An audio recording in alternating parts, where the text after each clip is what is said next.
Steve, it's so good to hear you back on the air. Stand by. Now, here's JP. All right, a hearty good morning to you all as we get going here on a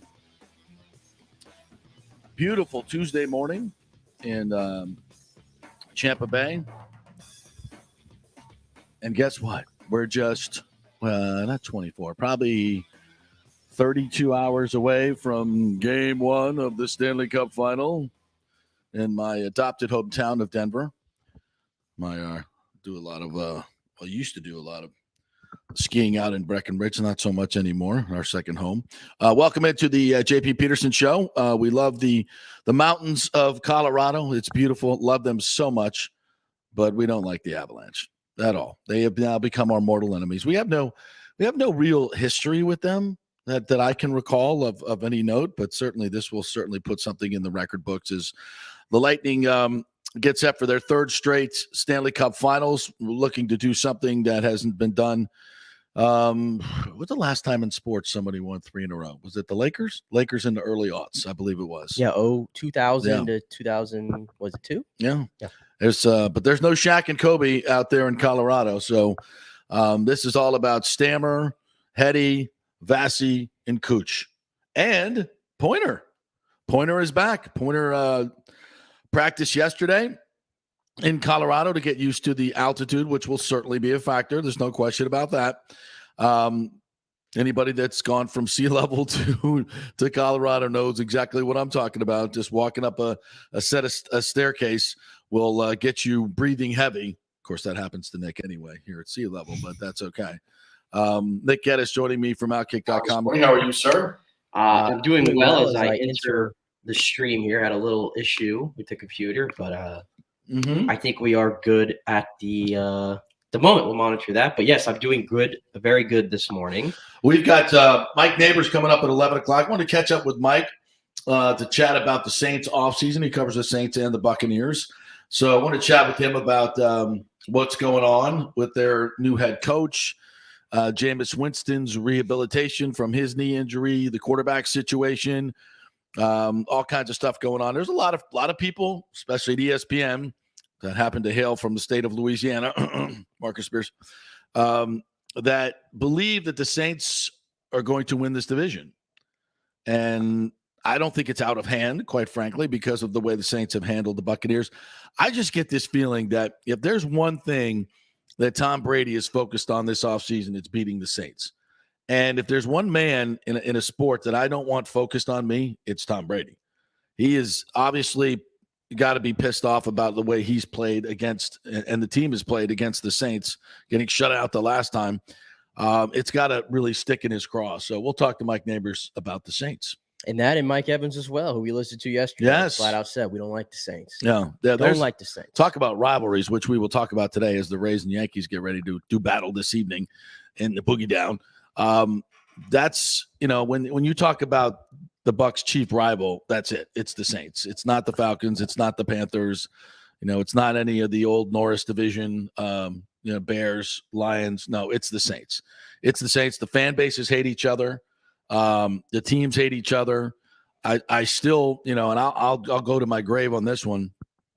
The hit on Chris Godwin was dirty. It was intentional. And it really, really, if you want to point to one moment that took the Bucs out of Super Bowl contention, that was it, when they lost Chris Godwin. And so I guess if that was their mission, and I kind of think it was, because at that point I don't think the Saints were really, still contending, then they got what they wanted.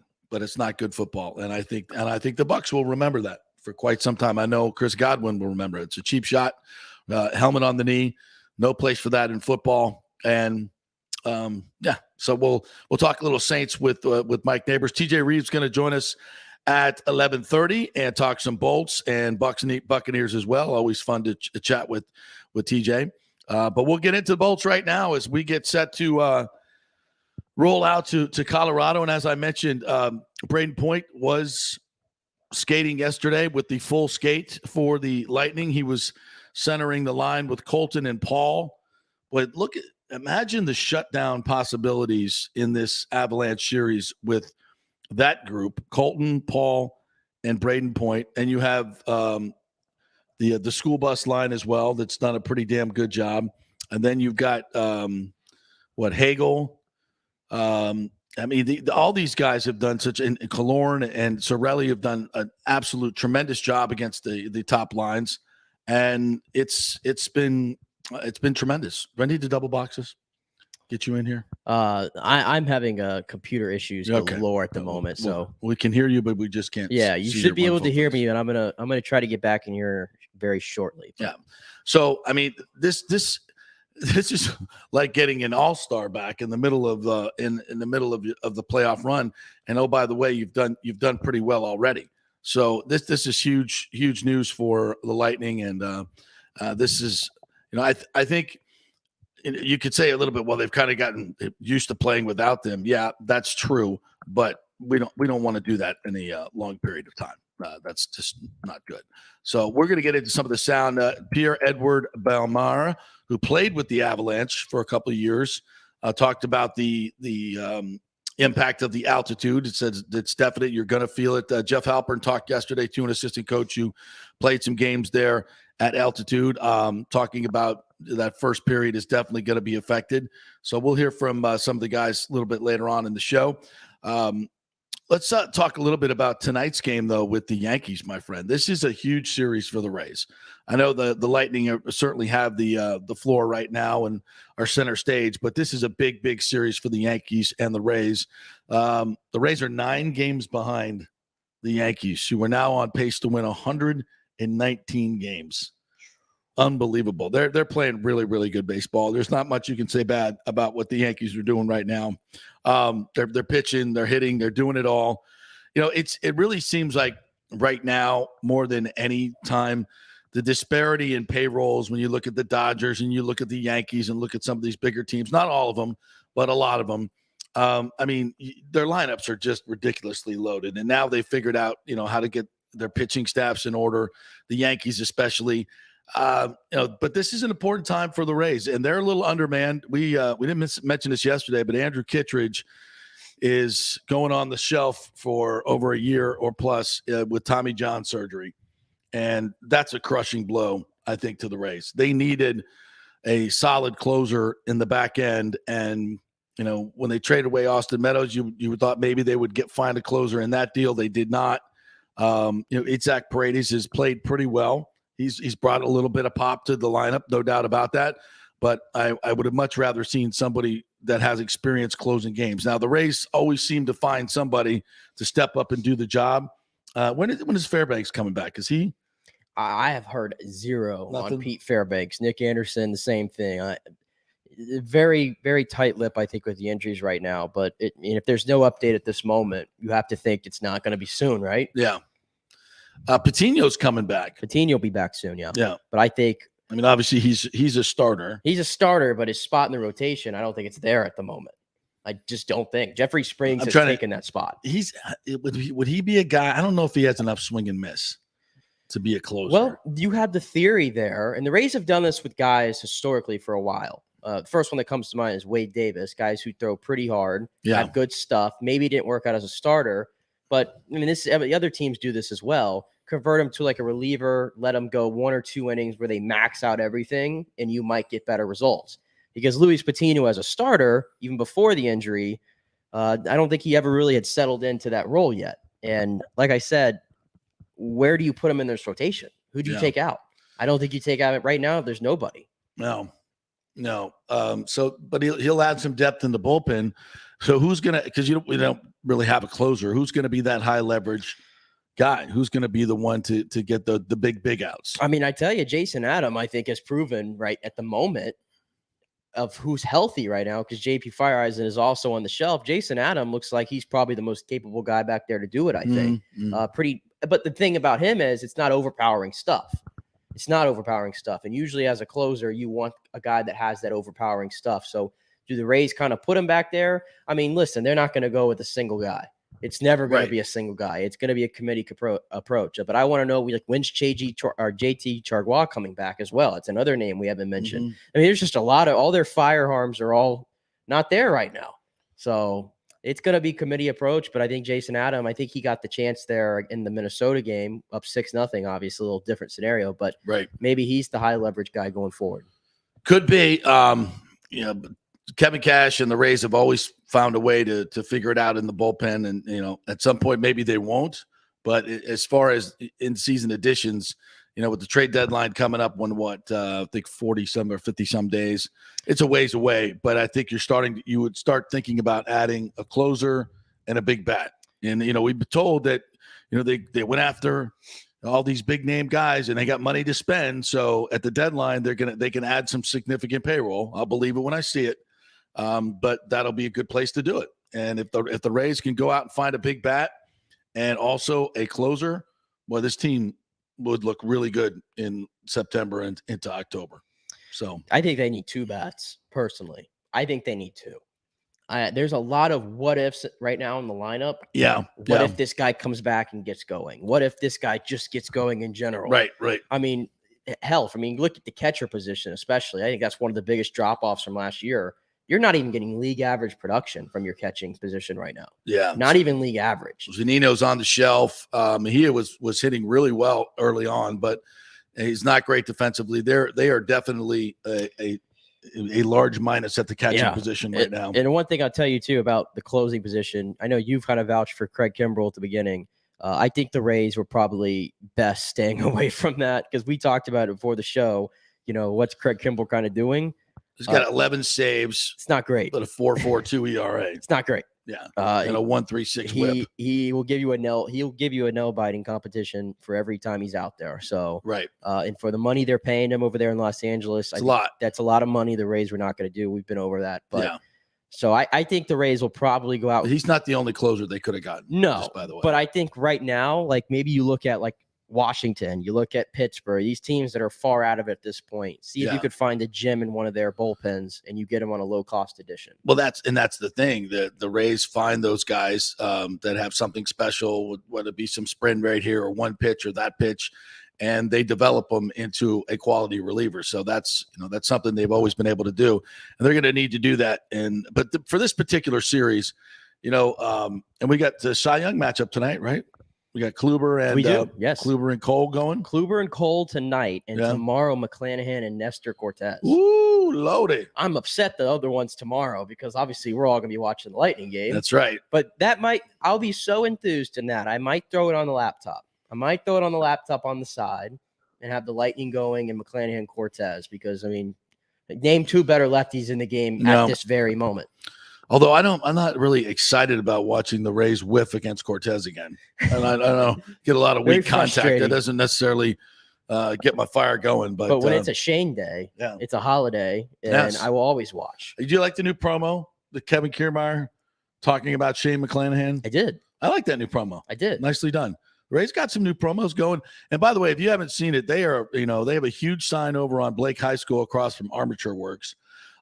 Rays signs everywhere in downtown Tampa, all very, very omnipresent in Tampa now. I wonder where that's coming from.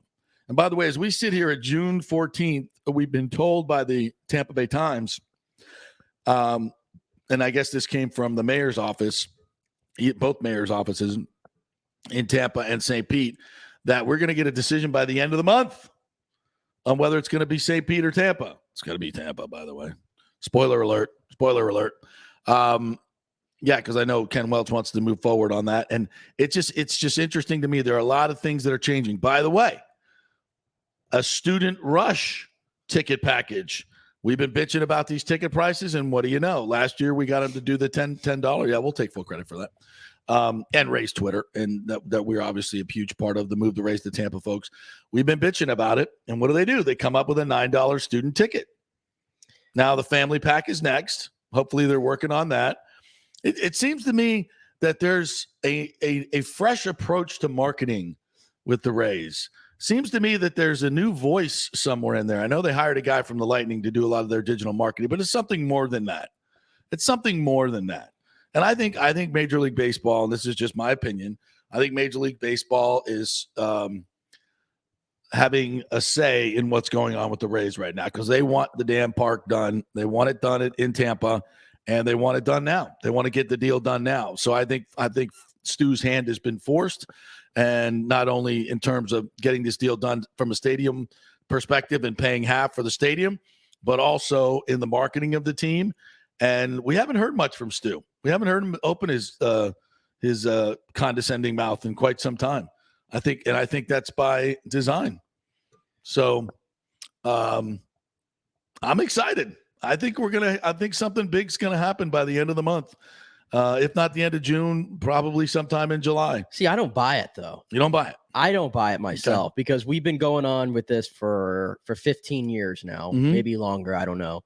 Yeah, the time's up now. The time is, I mean, to put I know you need to put a dedeline on things. Nothing happens point. Until there's a deadline. We get that. But like the fact that we're going to have all this figured out. What do we have figured out? I feel like there's nothing figured out. That's concrete. Like, yeah, it's going right here. And here's who's funding this. And we're all ready to go. And I mean, time's clicking already. We're already halfway through the month. You think they've been just sitting on their ass doing nothing? No, dude. Do you listen to the show? I listen. Have you listened to Ken Hagen? I do. You listen to yes, I do, but I think they've been working you mean diligently. to tell me that all of this is going to just magically happen in the next 15 days? No, it's not magically. It's been 15 years in the making. I don't know. I'm not skeptical. They've been working on this for literally 15 years, and a lot of the work that they're doing goes back to 2018 in Ybor City. A lot. So you've got a lot of work that's been done from stadium design to location. They've been working hard on figuring out what the roof design is going to be, if it's going to be a rain shield or something. That's been kind of the holdup, and they're trying to figure out once they get the price for the roof, which I'm told is like $90 million, then they can kind of finish off. And I think there's also an issue with they need a little bit more room at the K4 site, so they have to probably purchase. There's a Tico property that they may need as well. So I think that those talks are underway. Hagen has been working on this financing plan for literally 4 years. So it's not magically happening. There's been a lot of work done behind the scenes. They're not doing it on, you're not going to turn on your computer if it would ever actually work and see them, see the minions working. No, this is all done behind the scenes. And I as we've been told that this financing plan, it's going to be 50-50, 48-52, something like that. They're going to lay it in the lap of the Rays and say, here's, and the Rays are a huge part of this decision-making. They're behind the design of it. They're behind the, they're looking obviously at naming rights for the stadium. There's a lot of different parts of the financing that's getting done. But my point is, I feel like it has to be done now. The deadline is finally here. And now it's time for them to step up and pay for half the stadium. And I think Major League Baseball has told Stu Sternberg to step up and pay half with your $500 million that you have in the bank and get the deal done. And I'm convinced of that. And I think we're going to see that within the next month.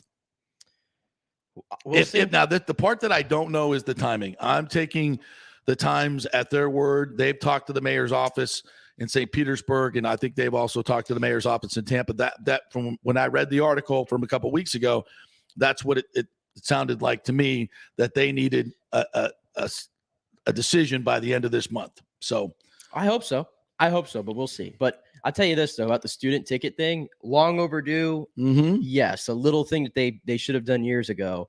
But I sit here and tell you right now, if we're going to do it, can we do it right? What's right?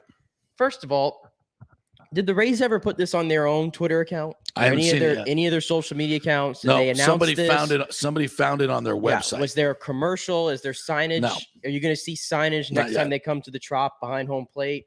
I mean, not yet. I don't know who's just casually surfing through the Rays website daily to find these things. Credit to you, but I'm not. Yeah.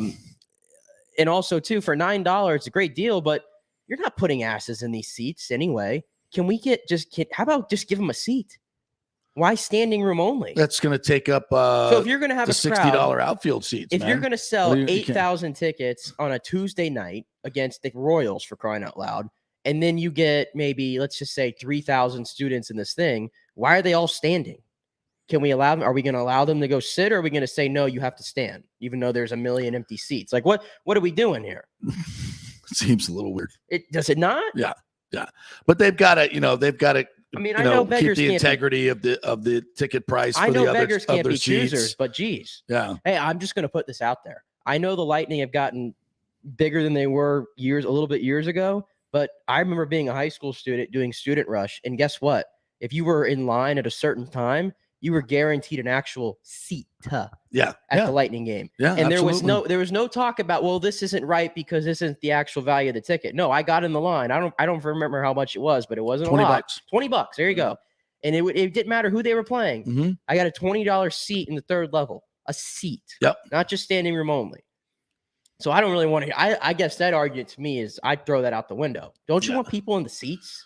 I mean, if they want to go stand somewhere else, fine. But at least you want them in the a building. seat. You want them at this is a start. Get them in the building for $9. I don't understand why we can't have general admission tickets for $10, standing room only in the outfield. I mean, it's a great place to hang out. That center field area.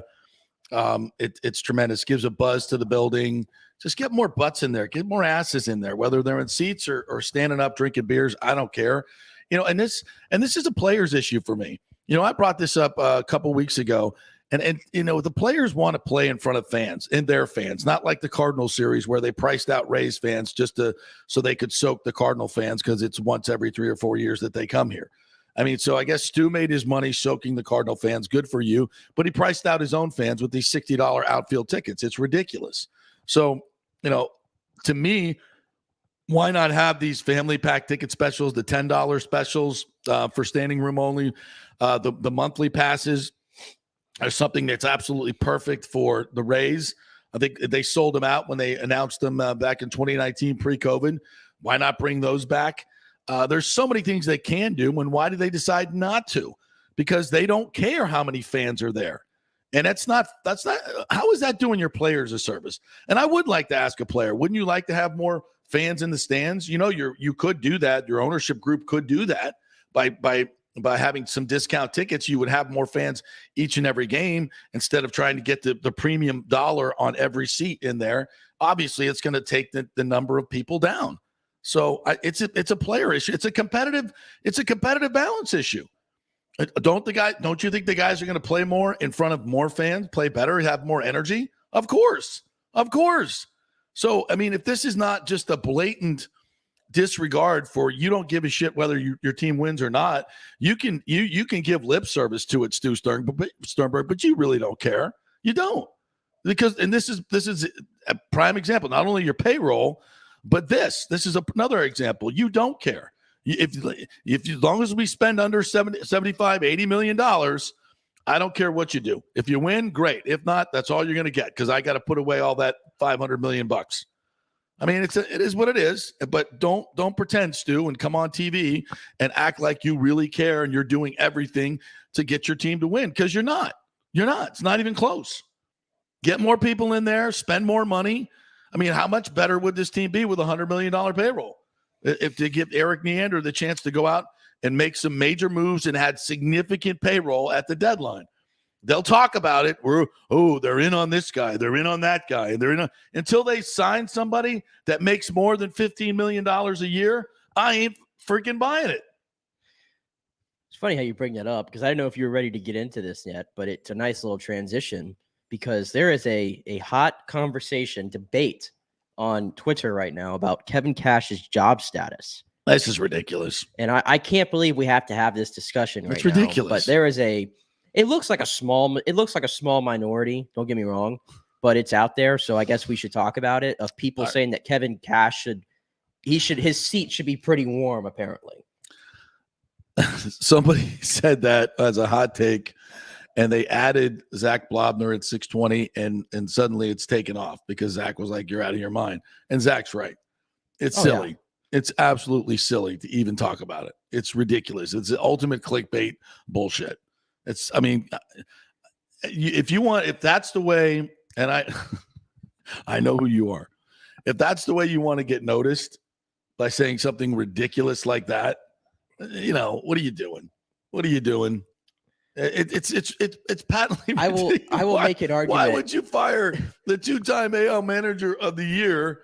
I mean, who obviously works very well with your analytics team, is open to getting the lineup card from the analytics team every day. I mean, has a great relationship with the players, has made this team won 100 games on a shit payroll. I mean, it's the dumb. That's almost as dumb as fire John Cooper. It really is. It's the same concept. It's the same concept. It's actually dumber because at least anybody. I think anybody that I want to say anybody, but just about any coach could win games with the Lightning. I'm not talking about winning titles. That's what Cooper's great at, winning titles. I'm not talking. He's a great coach. Yeah, but like if you just got any old manager to come in here, the Rays ain't winning 100 games. Let me give you an no example. freaking way. Let me tell you this right now. None. I'll give you an example. Okay, if you put Tony La Russa with this Rays ball club, oh my God, the Rays are winning 70 games. Yeah, maybe 80 at the most. Yes, he will blow his brains out with this team. Yeah. Okay. It takes a special dude to do what he does. Exactly. You got to be tolerant. You got to take it for the team all the freaking time because the analytics guys that are making a lot of these decisions don't have to sit in front of the media. It's Kevin Cash who probably has to defend a lot of decisions that he doesn't agree with. And it's one of the things that makes him a great manager. Yeah. To be quite honest. I could make the argument of him being the best manager in baseball on the contrary. Oh, easy. To making an argument for why his seat should be warm. That's ridiculous. Like, listen, do I want the Rays to win a World Series? You're damn right. Have we said on this show many times that I think the Rays are shooting themselves in the foot with some of their moves and they're not going to win a World Series because of it? Yeah, that's me being objective and that's my opinion. Yep. But at the same time, I have to be mindful of this. How long did the Cubs in Chicago go without winning a World Series? 1,000 years? Very close to it. 100 years? Dinosaurs might have been around. I don't know. How long did the Red Sox go without winning a World Series? The T-Rex was hitting third. Yeah, there you go. When the last time they won. Yeah. How long did Red Sox go before they won one in 04? 86 years. Yeah, long time. Long time. The Dodgers just went 30 some odd years in between world championships. Yeah, and they had a $300 million those payroll. Three teams have unlimited budgets. Exactly. It's hard to win a World Series. Yeah. Don't get me. I'm not acting like, man, you spend $50 more million, you're going to win. Was it the Rays' fault that Stu was too cheap to pick up Charlie Morton's contract and too cheap to want to pay Blake Snell? Because those are two moves. If the Rays keep both of those guys, they win the World Series last year. That are out of Kevin Cash's hands. Yeah, that's not Kevin Cash. You give Kevin Cash those two pitchers instead of three rookies to start in the World Series or in the playoffs last year. Yeah. Just the year before, of course, they had those guys. Just go look at how many different pitchers the Rays use every single year. It's always the most in the league. They always have some of the most injuries in the league, like they do at the moment, and they're 10 games over 500. It's ridiculous. Which is ridiculous. I mean, Kyle Snyder and Kevin Cash to me. I mean, Kyle Snyder to me might be a top 10 manager in baseball. We don't even know it yet. Yeah, he got that job. Yeah, absolutely. So, and I'm shocked he hasn't. I think it's yet. an asinine argument myself. Real quick, since we do have the NBA Finals going on, last night the Warriors beat up on the Celtics 104-94. The headline is Steph Curry 0 for 9 from 3. First time in 233 games, which is an NBA record, that he has not made a three-pointer. First time in the playoffs he did not make a three-pointer. And they still won the game behind new superstar Andrew Wiggins. 26 points, 13 rebounds, and a dunk in the face of Jason Tatum that he won't soon forget. I think it was Jason Tatum. Posterized. Look, I picked the Dubs to win it. I was a little worried early on, but they're a championship club. The Celtics, Celtics are a scrappy group. They don't strike me as an NBA champion. Like if they win this series, I mean, they're going to be like one of the worst NBA champions of all time. Mm-hmm. And I don't even think this Warriors team is all that great because Draymond is clearly over the hill. His act is so tired. I love his intensity in play, and he just seems to take it a little too far. But he's on the downside. Clay is, I'd say, about 60% of what he used to be. He's not an elite defender like he used to be. He's not shooting well in this series. Steph's been carrying him. He didn't last night. I watched that game last night. I'm thinking about, Showtime, thinking about the Pistons. I'm thinking about the Shaq and Kobe Lakers. I'm thinking about some of these great teams that have won the championship. And I'm like, either one of these teams are going to be memorable NBA champions. in my mind. Well, if it's a Warriors win, it'll be just another part of their dynasty. It's another feather in their cap. And it's a Steph Curry legacy series because this would be the first series where the people that, and I'm not one of these people, but there are people out there that go, well, Steph Curry and the Warriors, they had Kevin Durant, and then LeBron's team got hurt that one year. So all these titles are nothing. This is the one that would, I guess, put those. This would be Steph's. Yeah. And Steph, even though he was 0 for 9 last night, only had 16 points last night. If he's obviously going to play a big role in the clinching game if they clinch. Yeah. So it'll be his first probably MVP in the finals, which will complete his resume. But I find it funny though. Can we stop throwing the word star and superstar around? And this happens in the NBA more than anything. Andrew Wiggins is not a star in the NBA. We're watching the highlights right now. Let me repeat it. He is not a star in the NBA, nor has he lived up to the billing of the number 1 overall pick, the Maple Michael Jordan he was hyped up as. He's not that, and that's fine. The Maple Michael Jordan? That's fine because he's from Canada, and that was his nickname coming out of high school. He was the Maple Michael Jordan. Mm-hmm. That's what they said he was going to be. He's a nice cog in the machine. I'm still pissed at him for not going to FSU like his daddy did. He's a nice cog in the machine. Mm-hmm. He had a really good game last night. They needed it. He's not a star, though. He could be emerging. He could be emerging. He's still a young kid. He's like 26 now, 27. That's still young. You are what you are at that point. And he's still young. And the reason why the Celtics, by the way, ain't winning anything is because Jason Tatum has failed to, I think, take his game to another level. He puts up. You know what he does in these finals? He scores 25 to 30 points. I'm sorry, but in the playoffs, I need you to score 40. You need to be a dog. Jaylen Brown wants to score 28. If he scores 40, it's going to take him 70 shots to do it. So. I think he needs to be a little bit more selfish. If Jaylen Brown scores 28, that's cool. Jason Tatum needs to go full Jimmy. Jimmy Butler was scoring like 40, 45 a night. Yeah. That's the difference, in my opinion. Well, they're going to need him to step up if they're going to win this thing. That's for damn sure. But I think they're going to take this one in Boston, and we're having a game 7. I believe so, too. 73% of the time, the game 5 winner in a series tied 2-2 wins the series. So that's 22-8 for those teams.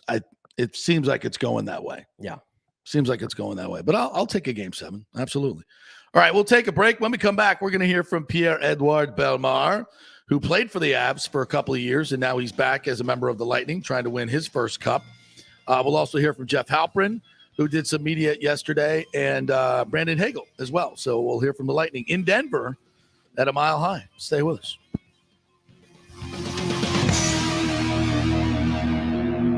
The world economy is in chaos, and mortgage rates are going to go higher in the next few months. Meanwhile, home values are up 24% in some neighborhoods of Tampa Bay. Do not miss this opportunity to refinance your home, get some much-needed cash to handle skyrocketing inflation, and fill up your car.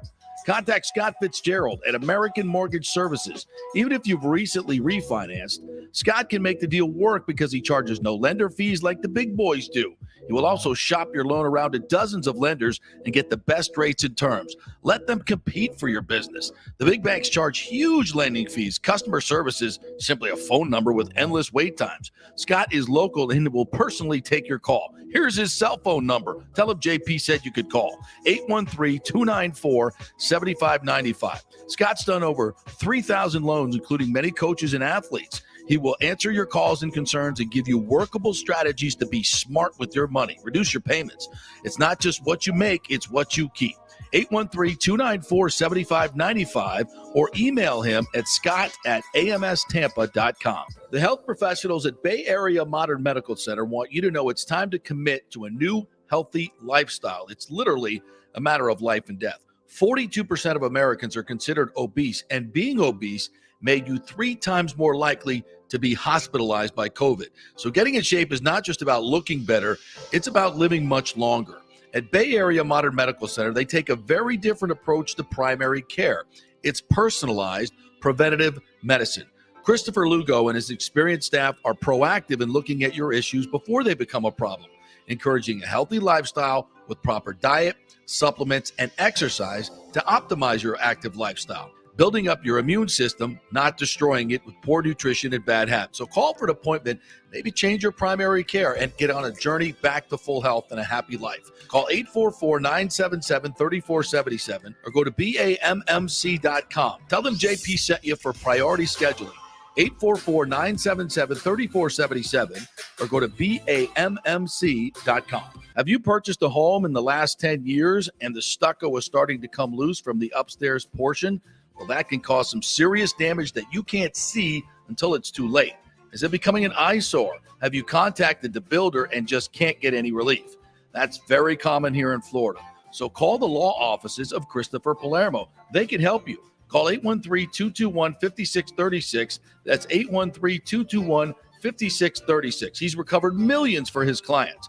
The law offices of Christopher Palermo at PalermoPA.com. Italiano Insurance has been serving and working in our community for over 60 years, and it's not just about insuring all the pieces of your life. Italiano is as much a part of Tampa Bay as the Cuban sandwich, Gasparilla, and our Bucks, Lightning, and Rays. They're also active supporters of great charities like the Humane Society, Metropolitan Ministries, and local pediatric cancer centers. Hey, we all need insurance. So do business with a local company with a commitment to our community.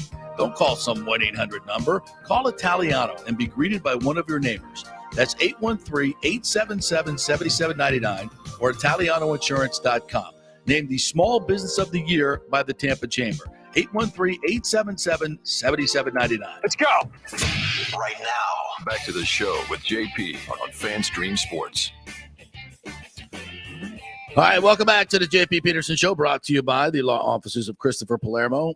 He is in business to help you guys with your negotiations with your homeowners insurance company, because a lot of you just take what they offer. It doesn't really work that way. Hire an attorney to work on your behalf to get you a much better settlement, and that is Christopher Palermo. He's an expert at this, and whether it's water damage, storm damage, or stucco damage, as we just mentioned in the spot there, that's something that's very prevalent here in Tampa Bay. Over the last 10 to 15 years, some very big companies, construction companies, have been using defective stucco products, and it costs the homeowners a lot of money to get it fixed, especially if they get some water damage behind that stucco after the cracks kind of set in. So if you think you have a case, make the free call. Just go to PalermoPA.com. That's the website, PalermoPA.com. Send him an email or give him a call. It's a free call, and he'll chat with you and see if you have a case. Very, very simple.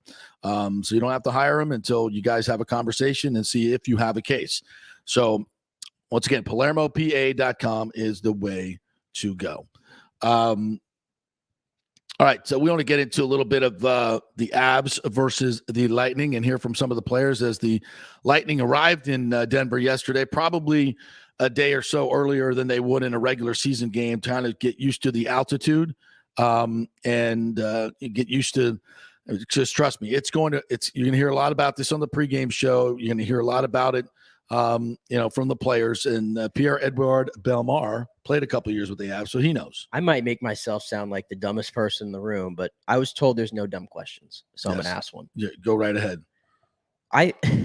So even if you're inside the altitude, like, Ooh, yeah, am I going down the wrong road here of a dumb question? Yeah, and whether you're inside or outside, you're still at 5,000 feet, and there's less oxygen up there. So yeah, now they could pump oxygen into the building to make it better. That would be rather expensive, but they'll have oxygen on the bench as well, where they can get the old mask going. Well, can you explain it to me, like what it's like? Because I've obviously never been to Colorado. It affects you in so many different ways. It really does. And your hydration level, you got to drink more water because it's very dry out there, and the oxygen, it affects every part of your body. And when you're working at a that type of pace, that type of aerobic activity, your cells need oxygen to work.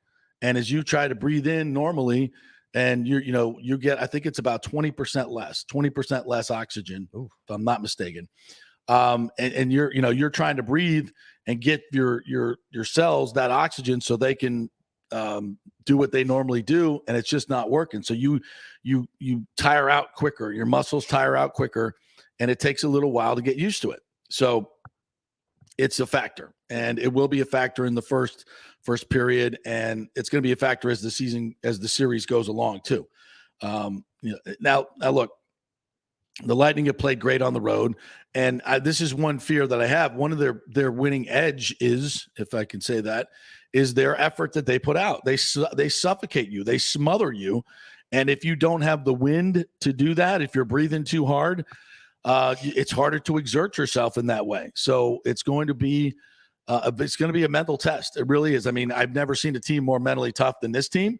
So I think they'll be able to persevere through it. But there's no question it's going to be a factor because it really goes to the way they win games. They win games with effort, and this is going to affect your effort. So let's listen into Pierre-Edouard Bellemare and give some clarity to that. What's the emotions heading into it? Obviously excited. You work so hard. When we went in there, I think it was 2017 with Vegas. You try to make a point of understanding that this is not something that happened every day, and it took a long time before I even get the honor to be able to compete for it. So I'm going to do the same. Try to take it all in and just get the body ready for the biggest war. Probably familiar with the team you're going to face. Just what kind of challenge are they going to present? Well, I mean, you don't hand up in the Stanley Cup Final without being, one of the two best teams in the league. So it's a quick team. They're defensively solid, and it's going to be a tight matchup, I think, for both teams. You guys played such good defensively, especially the last part of that last series. And Cooper mentioned the turning point for what he thought was like second period of game 2. Did you get a sense of is it more so just getting over the rust, or more so you guys kind of flipping a switch and saying, hey, this is what got us here? I think those things, it doesn't have to be one or the other. I think it's a little bit, they go in hand. I think we start the game 2 with a little bit of a hunger into the game, and then suddenly we start flipping the switch in a way where we didn't play the right way at all. We tried plays in the middle. We dive down as a third forward, bunch of mistakes, and we kind of invited them in the game, right? And they get the momentum in their building, and then the third was kind of realize what you're doing. This is definitely not the way you're going to win this series. So you're going to have to go back to get into the moment and play the game like it's supposed to be played. And if you lose the game playing the right way, then be it. And I think that was a turning point where at the end of that game, we played much better, and we realized what would work and how bad we had played for 2 periods, and still how close we were to be able to tie that game. Then from that point on, I felt like we kind of went back into our way to play like we play against Florida, where we were a little bit more sound defensively and ready to be just patient and let the game plan, establish itself. Don't have to rush or manufacture stuff out of nothing. As a coaching staff, try to pick your brain at all? I mean, obviously they see everything on video, but if they try to pick your brain at all about what, about Colorado? Obviously, I played there for 2 years, so some questions come up, but our coaching staff they're better than what I am at what they do. So, I think the questions are more to see if they see it the right way or if they see it the same way that when I was there, I think. But we're not talking about 100 questions there. Just we cross each other in the corridor, and maybe they're gonna have a little, a question or talk about a teammate. But it's like I said, we wouldn't be here without them, so they don't really need my expertise on any of that. What was your first thought on when you got there and you saw Cale Makar? He's a kid. His cheeks were still red and everything. I remember thinking he's a kid, but then as soon as you step on the ice, it's summer, it's camp, and you realize, okay, the kid is talented. So he's a hardworking guy for being so young, really humble and dedicated to the game, and he's obviously one of the best defensemen in the league. As somebody who played there and I was a visitor there, how real is the altitude situation? It's not easy. It's not something that, you can't complain about it or blame it because it's a part of it. You don't have to. It's hard to not focus on it because, your body is going to give you send you message at times it's a little bit tighter. But we're going there early. We're going to try to do everything we can. And at the end of the day, with the adrenaline and everything, doesn't matter how we feel. We should be able to still play our system anyway. What do you appreciate about Cirelli's game? He's been really I think there's, what he said there is so true, is that your body will send you messages. It's going to feel a little weird. And you got to really be mentally tough and fight through it. So I do think it will play a part. And I know getting up there early helps. They're also, and I don't know what they're allowed to take and what they're not allowed to take, but there are now, since when I first started going up to Colorado in the 80s, we didn't have, some of these drugs that they have now. And there are drugs that will help you get more oxygen into your system. But I don't know if those are, quote, performance-enhancing drugs that may be illegal and on the banned substance list. So I don't know. But you can get stuff from your doctor that will help you with the altitude. So they may be using that. I'm not exactly sure. But certainly oxygen and it's kind of like hydration as well. You want to keep sipping that oxygen all day long, just to get it high levels in your blood system when you go out there. So they'll have the latest techniques, everything that they need to battle this. But it definitely, like you said, it's a factor. There's no question about it. Effective against some top players, which is not easy to do. Just what do you watch him?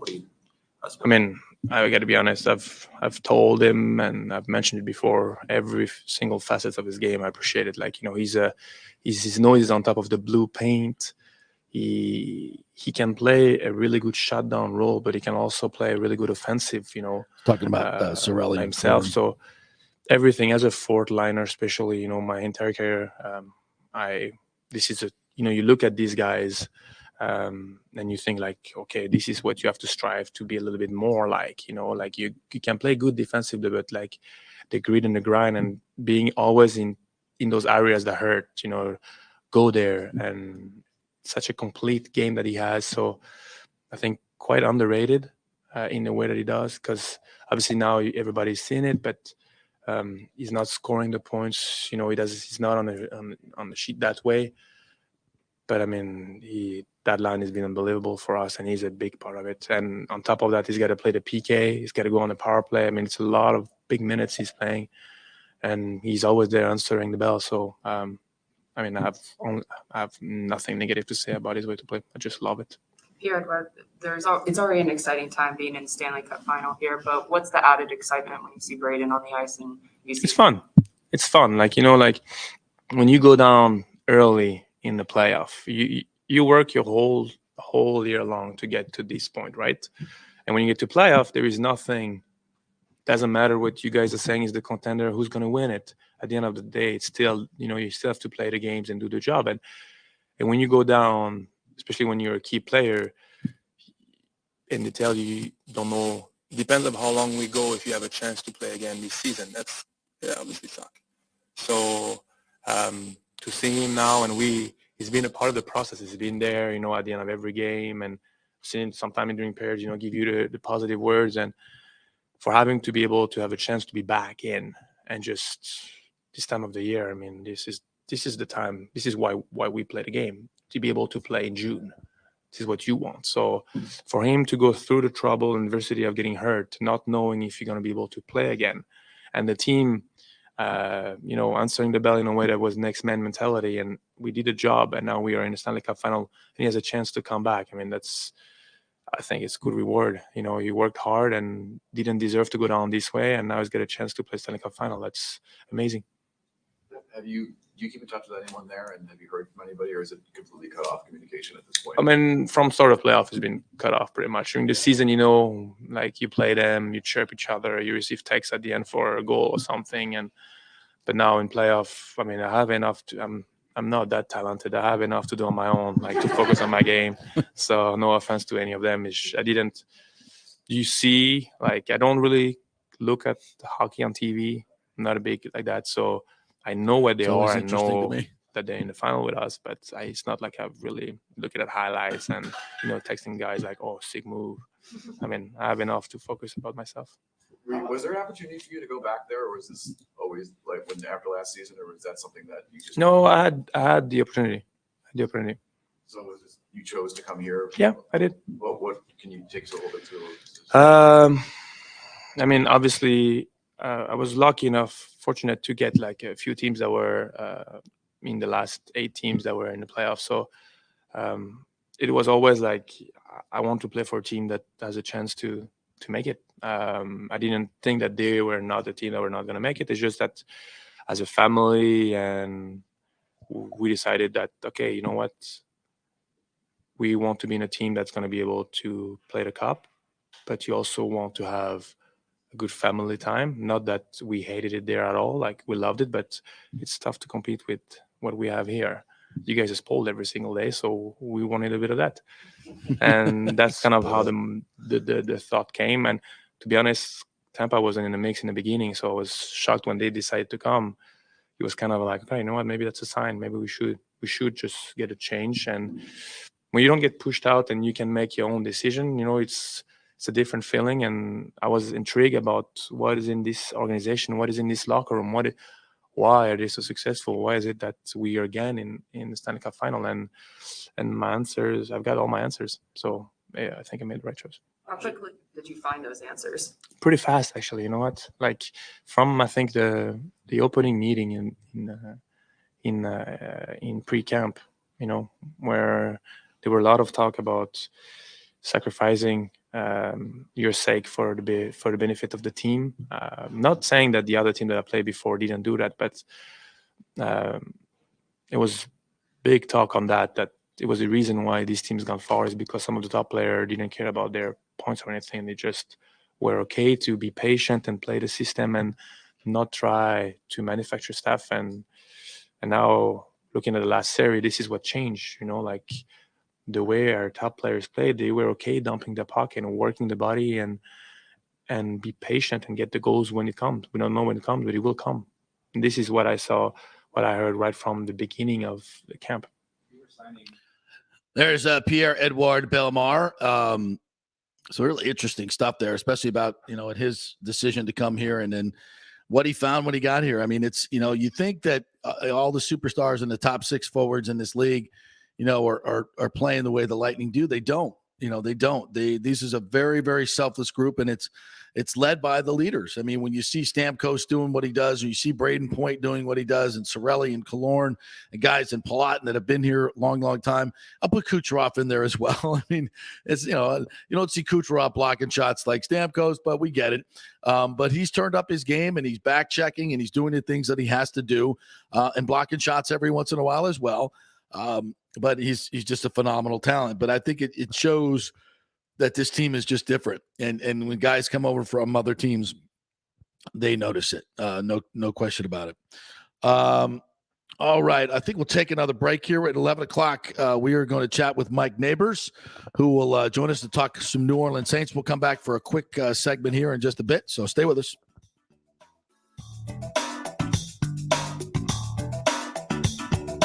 The world economy is in chaos, and mortgage rates are going to go higher in the next few months. Meanwhile, home values are up 24% in some neighborhoods of Tampa Bay. Do not miss this opportunity to refinance your home, get some much-needed cash to handle skyrocketing inflation, and fill up your car. Contact Scott Fitzgerald at American Mortgage Services. Even if you've recently refinanced, Scott can make the deal work because he charges no lender fees like the big boys do. He will also shop your loan around to dozens of lenders and get the best rates and terms. Let them compete for your business. The big banks charge huge lending fees. Customer service is simply a phone number with endless wait times. Scott is local and will personally take your call. Here's his cell phone number. Tell him JP said you could call. 813-294-7595. Scott's done over 3,000 loans, including many coaches and athletes. He will answer your calls and concerns and give you workable strategies to be smart with your money. Reduce your payments. It's not just what you make, it's what you keep.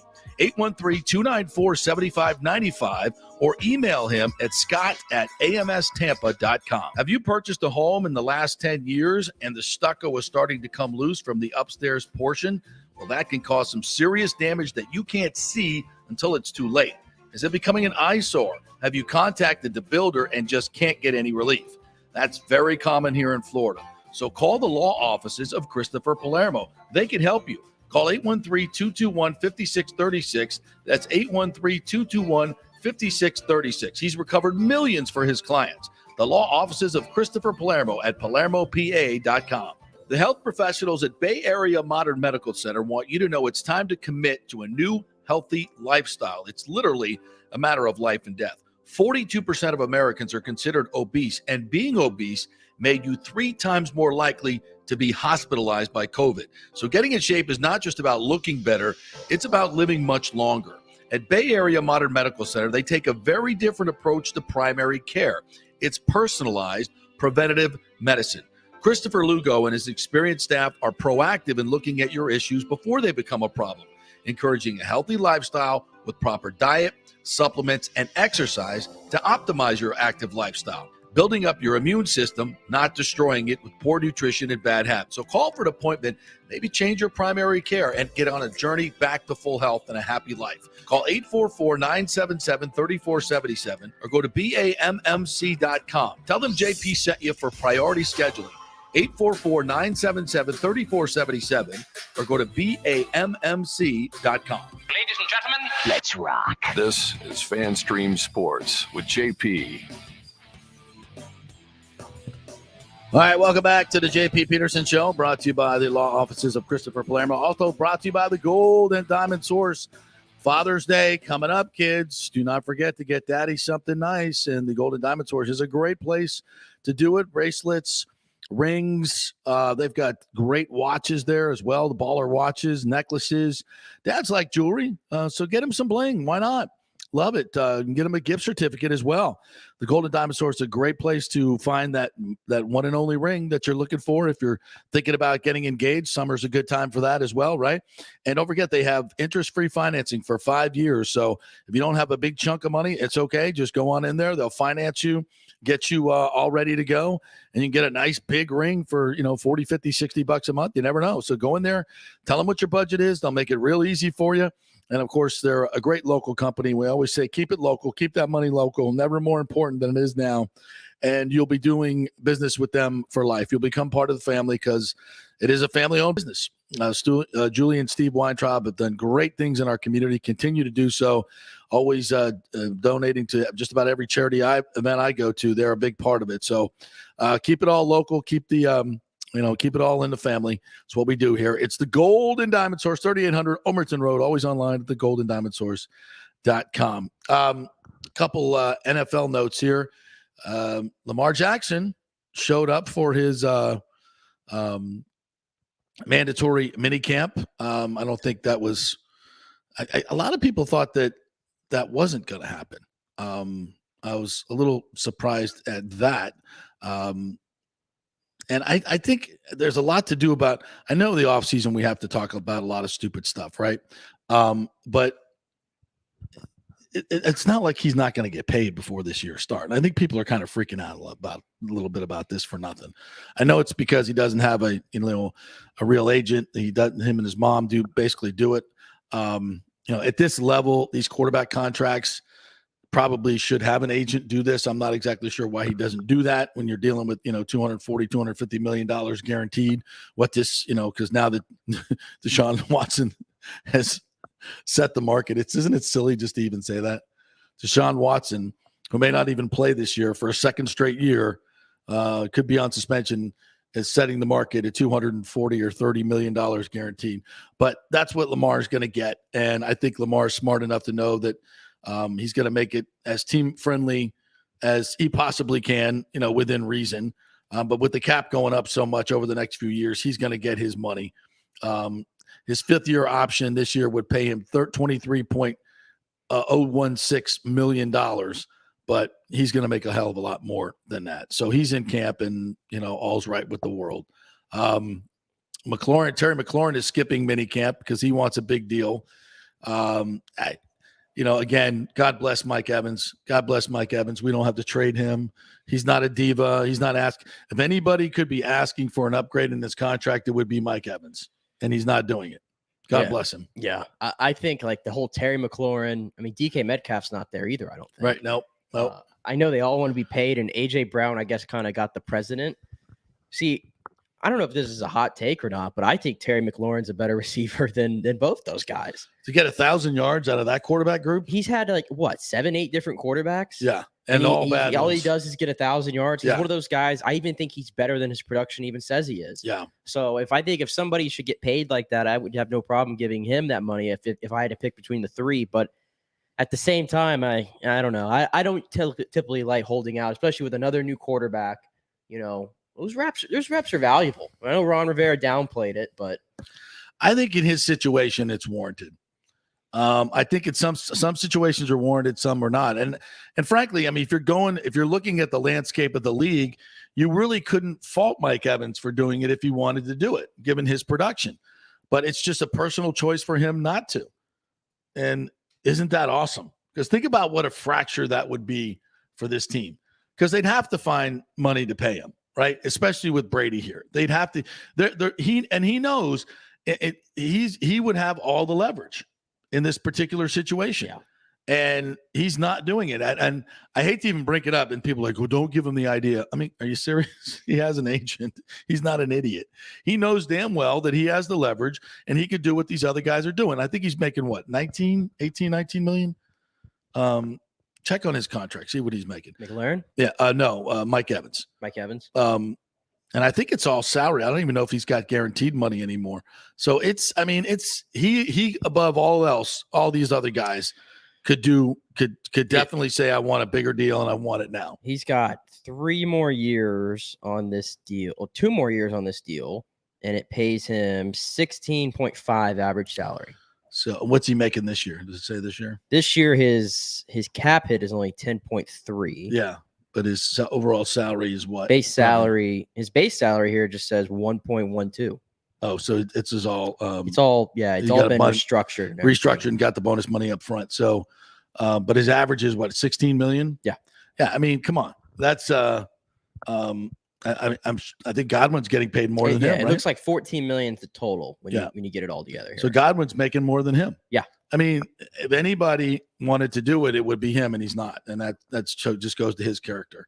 All right, we'll take a break. When we come back, Mike Neighbor's going to join us, covers the Saints and the Buccaneers. A lot of people think that the Saints are going to challenge for the NFC South. What's new in New Orleans? Obviously, I've got a new head coach, some other new faces. Mike Neighbors will catch us up when we come back. Italiano Insurance has been serving and working in our community for over 60 years, and it's not just about insuring all the pieces of your life.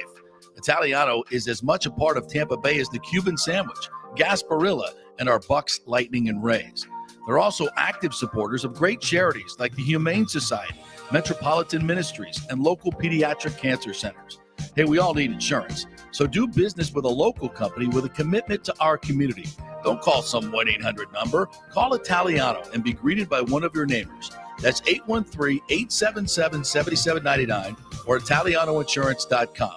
Named the Small Business of the Year by the Tampa Chamber. 813-877-7799. Cryptocurrency is all the rage today. The market cap for the industry is now over $1 trillion. And you read about people making millions of dollars, right? You want to get in, but have no idea what to do? Or maybe you dabbled a bit and you want to unlock the real money-making opportunities and don't know how to do it. There are over 10,000 tokens and thousands of decentralized finance exchanges to navigate. So what do? You go to DeFiLava.com. The folks at DeFiLava.com are in Tampa Bay, and they work with you directly to set up custom accounts, answer all your questions, and provide market analysis. Decentralized finance and cryptocurrencies are here to stay and will change the financial markets as we know them. Get in the game. Get with the experts at DeFiLava.com and tell them JP sent you, and get their free 2022 crypto market forecast today at DeFiLava.com. Don't get left behind, folks. Make some money at DeFiLava.com. The world economy is in chaos, and mortgage rates are going to go higher in the next few months. Meanwhile, home values are up 24% in some neighborhoods of Tampa Bay. Do not miss this opportunity to refinance your home, get some much-needed cash to handle skyrocketing inflation, and fill up your car. Contact Scott Fitzgerald at American Mortgage Services. Even if you've recently refinanced, Scott can make the deal work because he charges no lender fees like the big boys do. He will also shop your loan around to dozens of lenders and get the best rates and terms. Let them compete for your business. The big banks charge huge lending fees. Customer service is simply a phone number with endless wait times. Scott is local and will personally take your call.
477 or go to BAMMC.com. Tell them JP sent you for priority scheduling.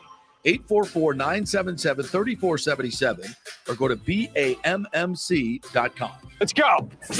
Right now, back to the show with JP on FanStream Sports. And away we go in the second hour of the JP Peterson Show, brought to you by Bay Area Modern Medical Center. Chris Lugo and his medical team will take great care of you. He works with the military, keeps our pilots in tip-top shape, can do the same for you. It is personalized medicine based on your way you metabolize drugs and supplements. They do your blood work, get everything personalized just for you.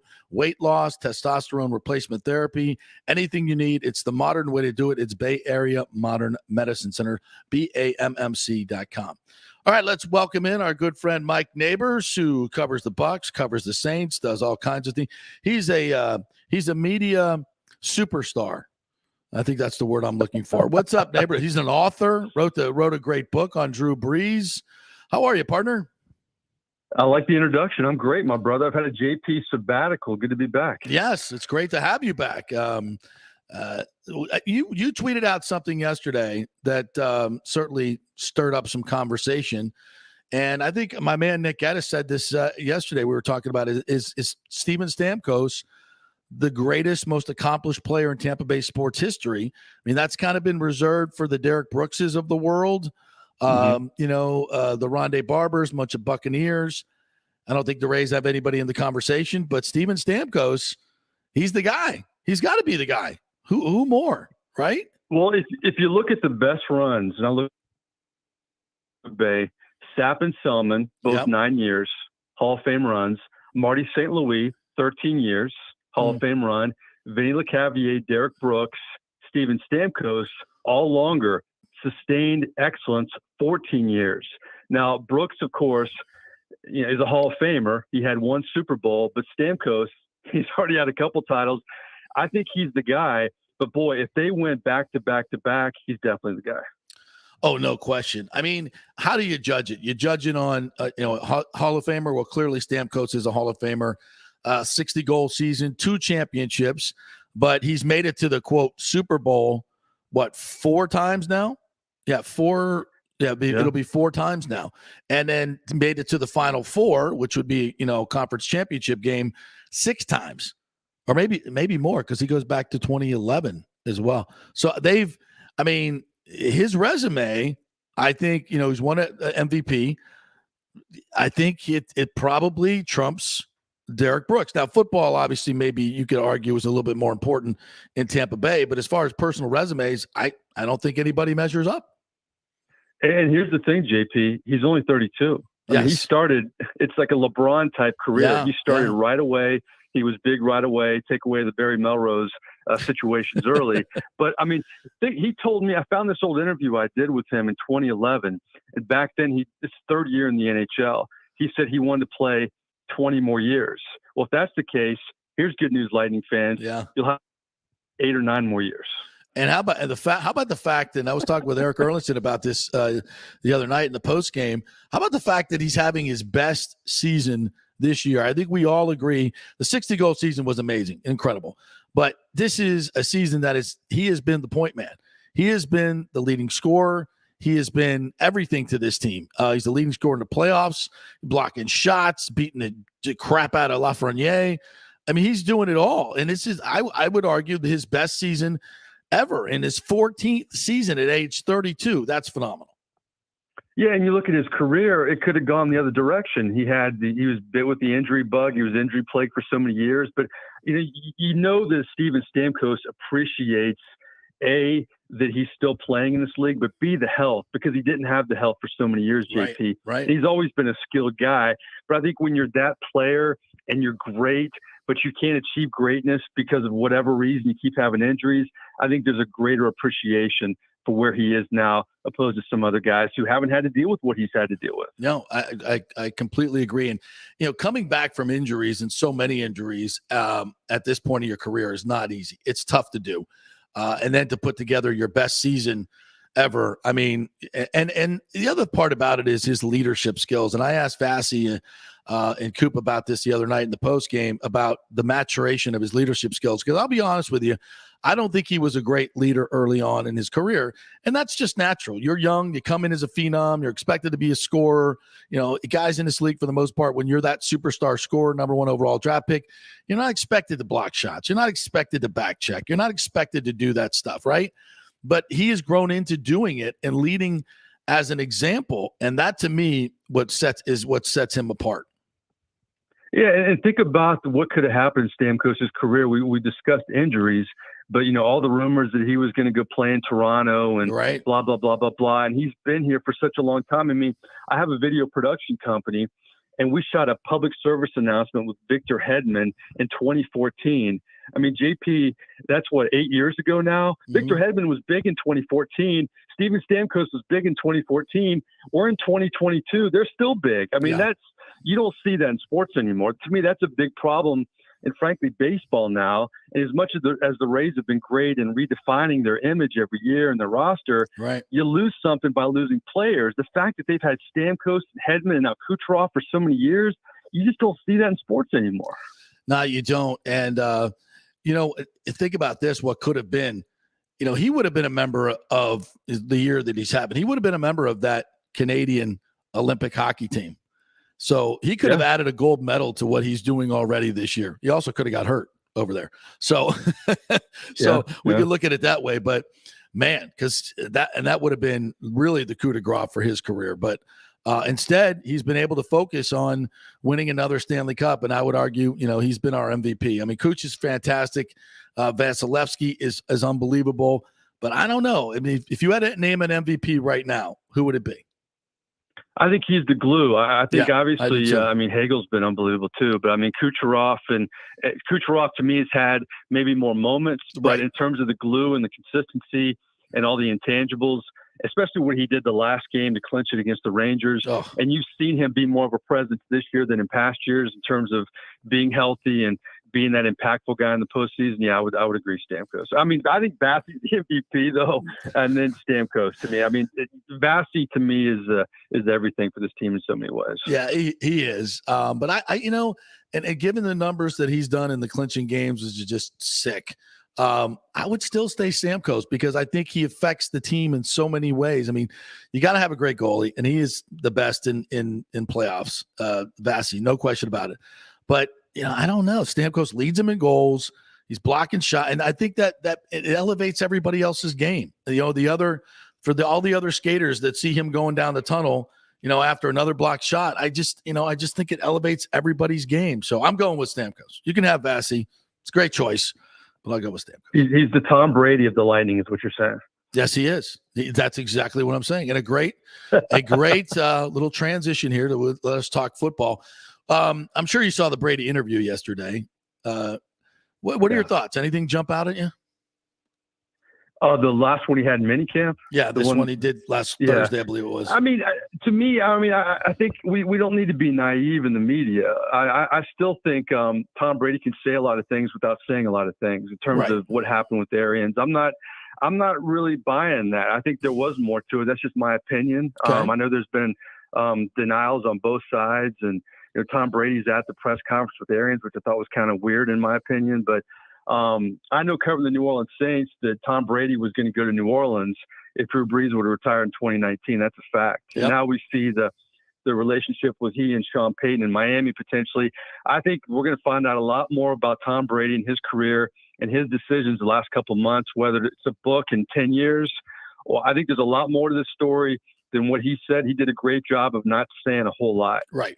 Whether it was Gronk or whether it was Arians or whether it was Miami, he knows how to work the media. That was his undergraduate degree in New England. He gets it. He knows how to manipulate it.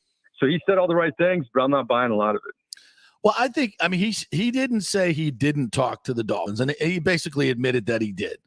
And I don't. But here's the thing: it doesn't matter.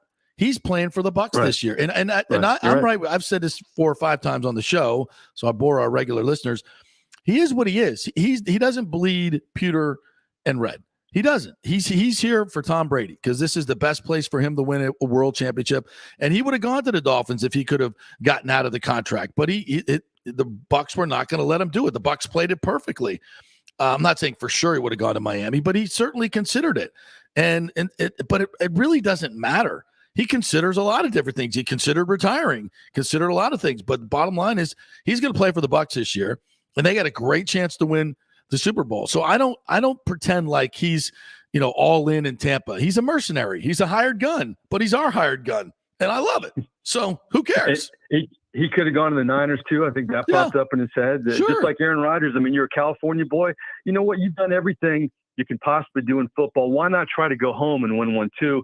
I think that was a possibility. I mean, back to your point though, he could have gone a lot of places after New England too. That's right. Maybe not as many as we thought, but I mentioned the Saints. The fact that he came here, I think there has to be an appreciation for that. And the fact that, you have to appreciate that he's accomplished everything he can in football, but also everything he can in Tampa. And the fact that he's here for another year, it's like these lightning runs. I mean, you and I have covered sports in this market for a long time, my friend, where the news wasn't as good. Boy, I tell you what, it's almost like the Breeze book I wrote. If you're 25 and under and all you've known is Breeze success, you don't remember Saints fans that had bags over their heads in the 80s.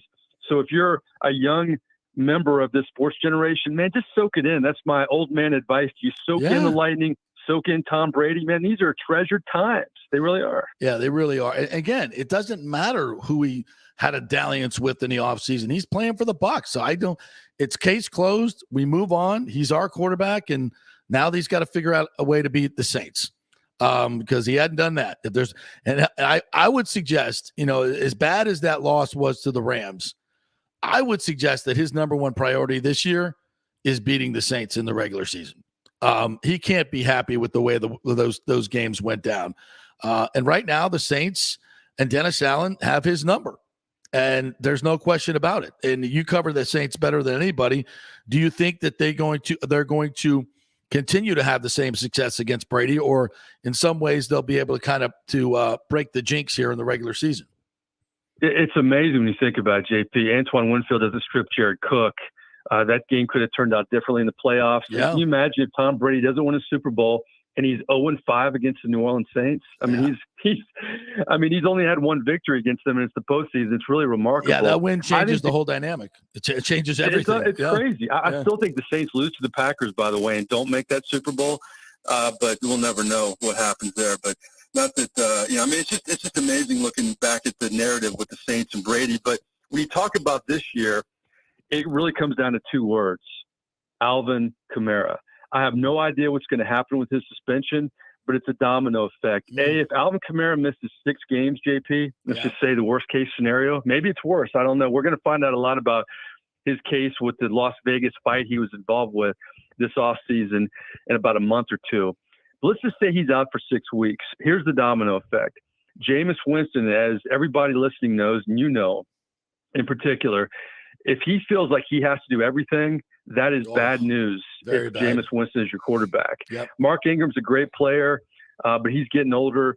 They don't have a proven sidekick to Mark Ingram if he's out for 6 games. So you not only miss Alvin Kamara, but Jameis feels like he has to do everything, even though you have the most improved receiving core in the NFL with Michael Thomas being back and Jarvis Landry and Chris Olave, the rookie. But Michael Thomas, Saints don't know if he's going to be back to being Michael Thomas. He's not going to be at minicamp. He's still nursing that foot injury, still trying to get his way back. But Alvin Kamara is the key. When Breeze left the franchise, he's the face of the franchise. Yeah. And what he did this offseason was very disappointing to so many in that organization. They're just trying to wait and see how many games he's going to miss, and that's going to decide a lot of things for this football team.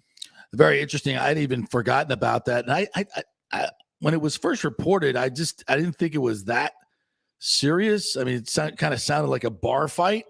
What is there more to it? I didn't look into it that much. Why do you think he'd get 6 games? Well, it's pretty graphic, apparently, what he did in terms of hurting, even though this fan or this spectator or whatever, he was, bugging Alvin Kamara and his friends, but they all ganged up on him. Apparently there's video, and apparently it's very damning against Alvin Kamara, who hasn't spoken about it at all. He may speak this week in New Orleans at the mini camp they're having the next few days, but it just doesn't sound good. And with the NFL, you never know. And as we've seen in other cases, you can be acquitted like, Deshaun Watson or Ben Roethlisberger, but the NFL has their own judge and jury. So it's image conscious, and there's no set rules. There's no precedent. Every athlete's different. There's not a thing you can look back in the past. It seems like it's a case by case basis. But from what I'm hearing, it's not good. That could change, obviously, with what happens the next couple of months. But I think he'll be suspended. We just don't know for how long at this point. I want to go back to Michael Thomas because you mentioned him. Obviously, he's only played, 7 games the last 2 years. And we know what he was before. One of the best receivers in football. And I feel like a lot of fans and maybe media members have almost kicked him to the curb. And it's like, did you forget how talented the guy was? Yeah. And there's always been that stigma on him. I'm sure you've seen the memes the slant god or whatever. And I always made the argument, he played with Drew Brees, who couldn't throw deep anymore. So how do we know that Michael Thomas can't run deep routes, right? So, I think he might be the key to the season. Do you still think he has that in him to be one of the best receivers in football still? Because I think it's still there myself. Yeah, you would think it would be, Nick. Here's the thing, though. He hadn't played football in a long time. Yeah. A long, long time. And you wonder if you're this sounds like a cop-out, but he's not going to be the fantasy guy he used to be, because Michael Thomas, when he was at his best, they didn't have anybody else. That's what made him even more remarkable, is he was getting open, and he didn't have really a complimentary guy at all. Now he's got, Jarvis Landry, he's got Chris Olave, and they're going to have Taysom Hill moving all over the place, primarily as a tight end now. So I think they're taking it slow. They want to be smart. Sean Payton, who never said anything to the media about injuries, was very vocal, as you guys know, a year ago, really disappointed with Michael Thomas for not communicating with the team the timing of his surgery, because that really cost him the entirety of last season. And I think he's obviously a good player. I don't know if he can return to the heights that he did with Brees, because it's Jameis Winston. He's been out for a long time. We'll see. I still think he'll be a great player, but will he be that elite player? I have questions about that right now. Well, as you mentioned, they got Jarvis Landry and Chris Olave. So they've got other guys. That sounds like a pretty damn good. You don't know what Olave is going to be, but we see these young receivers that are coming in the last few years, and Justin Jefferson and some of these other guys, and they step right in and they're superstars. I would expect something similar from Olave, but there's also the question of Jameis Winston. When will he come back? When I saw him in the last video, he definitely still had a noticeable limp, but he's got a couple of months, 2.5 months still before the first snap. So he should be ready to go, right? Game 1. Yeah, they're not worried about that. I think that's just been part of the process. I think he's a little bit ahead of schedule, and we all know you can say what you want about Jameis Winston, but you can never question his work ethic. Yeah. He's worked really hard to get back to where he is. I think the frustration for the Saints, JP, you talk about Tom Brady, is the defense has really carried this football team since 2017. You could say Brees, obviously the future Hall of Famer, and the emergence of Alvin Kamara, but it's been the Saints defense that has really shown the way. That's the reason they've won with Teddy Bridgewater. That's the reason they've won games with Taysom Hill. And to me, even Trevor Siemian a few times last year. The frustrating thing, though, you have the defense. You hope you have Thomas back and you have optimism about it, but then you have the questions about Kamara. Right. Now, if Thomas was healthy for minicamp and you felt good about it, and Alvin Kamara didn't have the issue in Vegas, I'd feel a lot better about Jameis. But with those questions, it just, to me, goes back to the old problem with Jameis. When he feels like he has to do everything, that's when he finds trouble. I think if he knew he had Kamara and he knew he had Thomas at full strength, I would feel better. And maybe he will have both, and that would be great news for the Saints. But those are the two gigantic question marks as we sit here in June. Mike Neighbors joining us here, who covers the Saints. A couple other guys that they brought in, Tyrann Mathieu. And the Bucs had talked about bringing him in, and there he shows up in. Now he's going to be playing for the Saints, and you got Marcus May as well, right? So 2 new safeties that will be playing for the Saints. How does their defense look after losing some players this offseason? Well, I think like the Bucs, they filled the gaps well. You talk about Marcus May and Tyrann Mathieu. They lose Malcolm Jenkins and Marcus Williams. And Marcus Williams was part of that 2017 draft class, which you can make an argument is one of the best in NFL history. You had Lattimore, you had Kamara, you had Ryan Ramczyk, you had Trey Hendrickson, who's tearing it up in Cincinnati right now, and you had Marcus Williams. So they didn't want to let go of him, but you can only keep so many guys. But the fact that they were able to, fill the gaps with those quality of players in the secondary, they really liked their defensive line. Marcus Davenport, who they gave up a couple draft picks for, when he's healthy, he's a great compliment to Cam Jordan. So I feel like the moves they've made in the secondary still make defense one of the best in the NFL. If offensively they can get those superstars back, I think it's going to be an interesting couple games, guys, with Tom Brady and the Bucs. We know the matchups have favored them, and I do think they're going to miss Sean Payton. Pete Carmichael's been the offensive coordinator, but Sean Payton's the guy that makes the pivotal, gut calls on third down and game plans like no other. So not having him is going to be interesting. But remember, when they shut out the Bucs in Tampa last year, Sean Payton was sitting at home and Dennis Allen was on the sideline. And I know, he's still game planning that week. But, I think the core of this football team, despite all the salary cap mess that they've been in the last couple of years, it's amazing that they're still a viable playoff contender heading into the season. It's interesting to note Marcus May's got a DUI suspension for the first 2 games. So game 2, Bucs at Saints probably won't have Kamara, probably won't have Marcus May.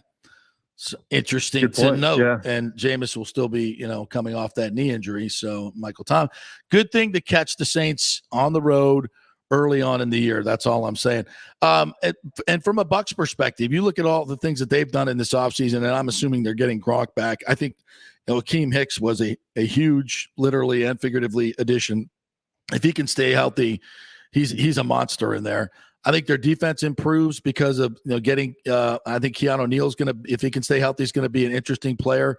And Logan Ryan, another experienced safety. I think the Bucs have added some nice pieces. Obviously, Russell Gage from the Falcons, which the Saints know him well. They've added some really nice pieces and had a great offseason themselves. So it's not like they just stood pat. Yeah, I'm glad you brought up Akeem Hicks because I covered him in New Orleans, and that was one of the great draft picks of the Sean Payton era. Yeah. And Sean Payton doesn't admit to making too many mistakes because he hasn't made too many in terms of letting guys go. He's always been like Belichick, where he's let guys go at the right time. But 2 of his biggest mistakes, and he'll admit this, were Malcolm Jenkins letting him go to the Philadelphia Eagles, where he helped that defense win a Super Bowl. And Hicks, he's always said, we let him go too early because he went on to obviously New England and Chicago.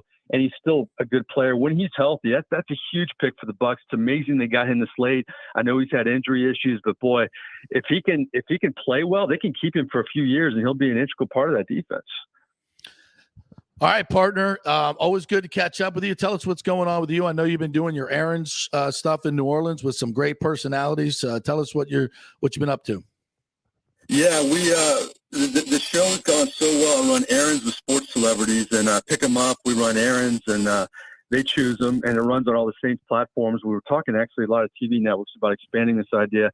We did one recently. It's gone so well, we're going to do it with current players now. We're going to do it with Cam Jordan this summer, Tyrann Mathieu, Jarvis Landry. And also we did one with C.J. Garner-Johnson recently where he was in Tampa because he's a Florida guy. And one of the errands was we drove around in his Rolls Royce, and we opened it with him bowing up to me like he bowed up to Brady for the opening stand-up. So, Bucs fans should get a kick out of that one, too. Nice. All right, where do we find that? On YouTube? Well, it's not out yet, but all the past episodes, including you go to Saints Errands, like you're running errands, and all the episodes come up. Some of my favorites were Jim Mora. We did a great one with Archie Manning, Morton Anderson. Any Saints great, Joe Horn, we've done it with. So it's been a fun run. All right, brother. Always good to catch up with you, my friend. We'll hopefully grab a beer here soon. Maybe watch a Lightning Road game. What do you say? Let's do that, man. Let me know. You too, Nick. Great being on with you guys. Continued success. Thank you. Appreciate it. The great Mike Neighbors right there. All right, we'll take a quick break. When we come back, TJ Reeves will join us, and we'll get the Bucs perspective on their offseason now that they're on break and headed towards training camp. Quick break. Stay with us. The world economy is in chaos, and mortgage rates are going to go higher in the next few months. Meanwhile, home values are up 24% in some neighborhoods of Tampa Bay. Do not miss this opportunity to refinance your home, get some much-needed cash to handle skyrocketing inflation, and fill up your car. Contact Scott Fitzgerald at American Mortgage Services. Even if you've recently refinanced, Scott can make the deal work because he charges no lender fees like the big boys do. You will also shop your loan around to dozens of lenders and get the best rates and terms. Let them compete for your business. The big banks charge huge lending fees. Customer service is simply a phone number with endless wait times. Scott is local and will personally take your call. Here's his cell phone number. Tell him JP said you could call. 813-294-7595. Scott's done over 3,000 loans, including many coaches and athletes. He will answer your calls and concerns and give you workable strategies to be smart with your money. Reduce your payments. It's not just what you make, it's what you keep.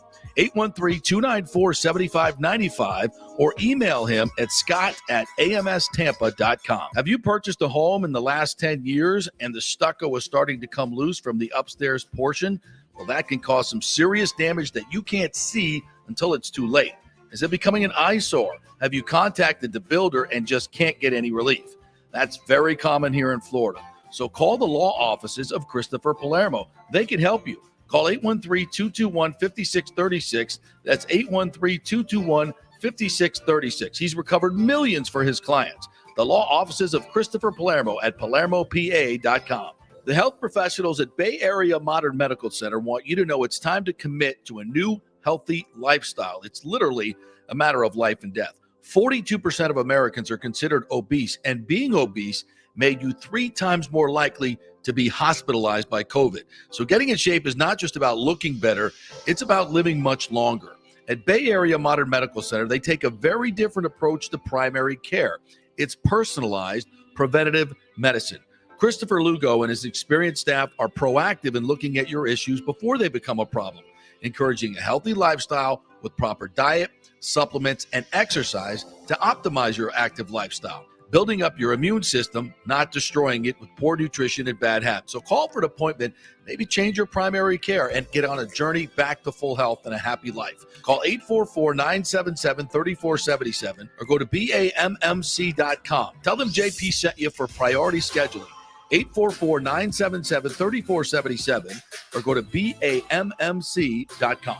Italiano Insurance has been serving and working in our community for over 60 years, and it's not just about insuring all the pieces of your life. Italiano is as much a part of Tampa Bay as the Cuban sandwich, Gasparilla, and our Bucks, Lightning, and Rays. They're also active supporters of great charities like the Humane Society, Metropolitan Ministries, and local pediatric cancer centers. Hey, we all need insurance, so do business with a local company with a commitment to our community. Don't call some 1-800 number. Call Italiano and be greeted by one of your neighbors. That's 813-877-7799 or ItalianoInsurance.com. Named the Small Business of the Year by the Tampa Chamber. 813-877-7799. Cryptocurrency is all the rage today. The market cap for the industry is now over $1 trillion. And you read about people making millions of dollars, right? You want to get in, but have no idea what to do? Or maybe you dabbled a bit and you want to unlock the real money-making opportunities and don't know how to do it. There are over 10,000 tokens and thousands of decentralized finance exchanges to navigate.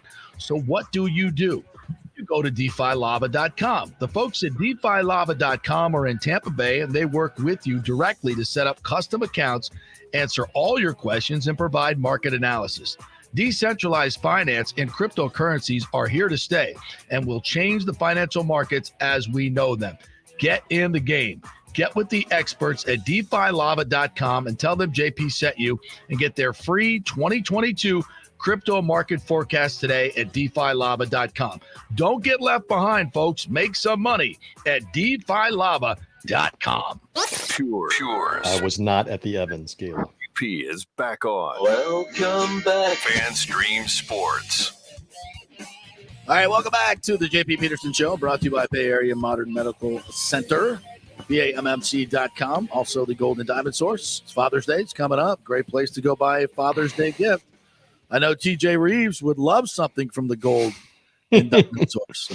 So. You and I are old school. We're not real jewelry guys. I mean, I got my G-Shock watch that I got. You're big time, as always. Knockoff. You trend set for me.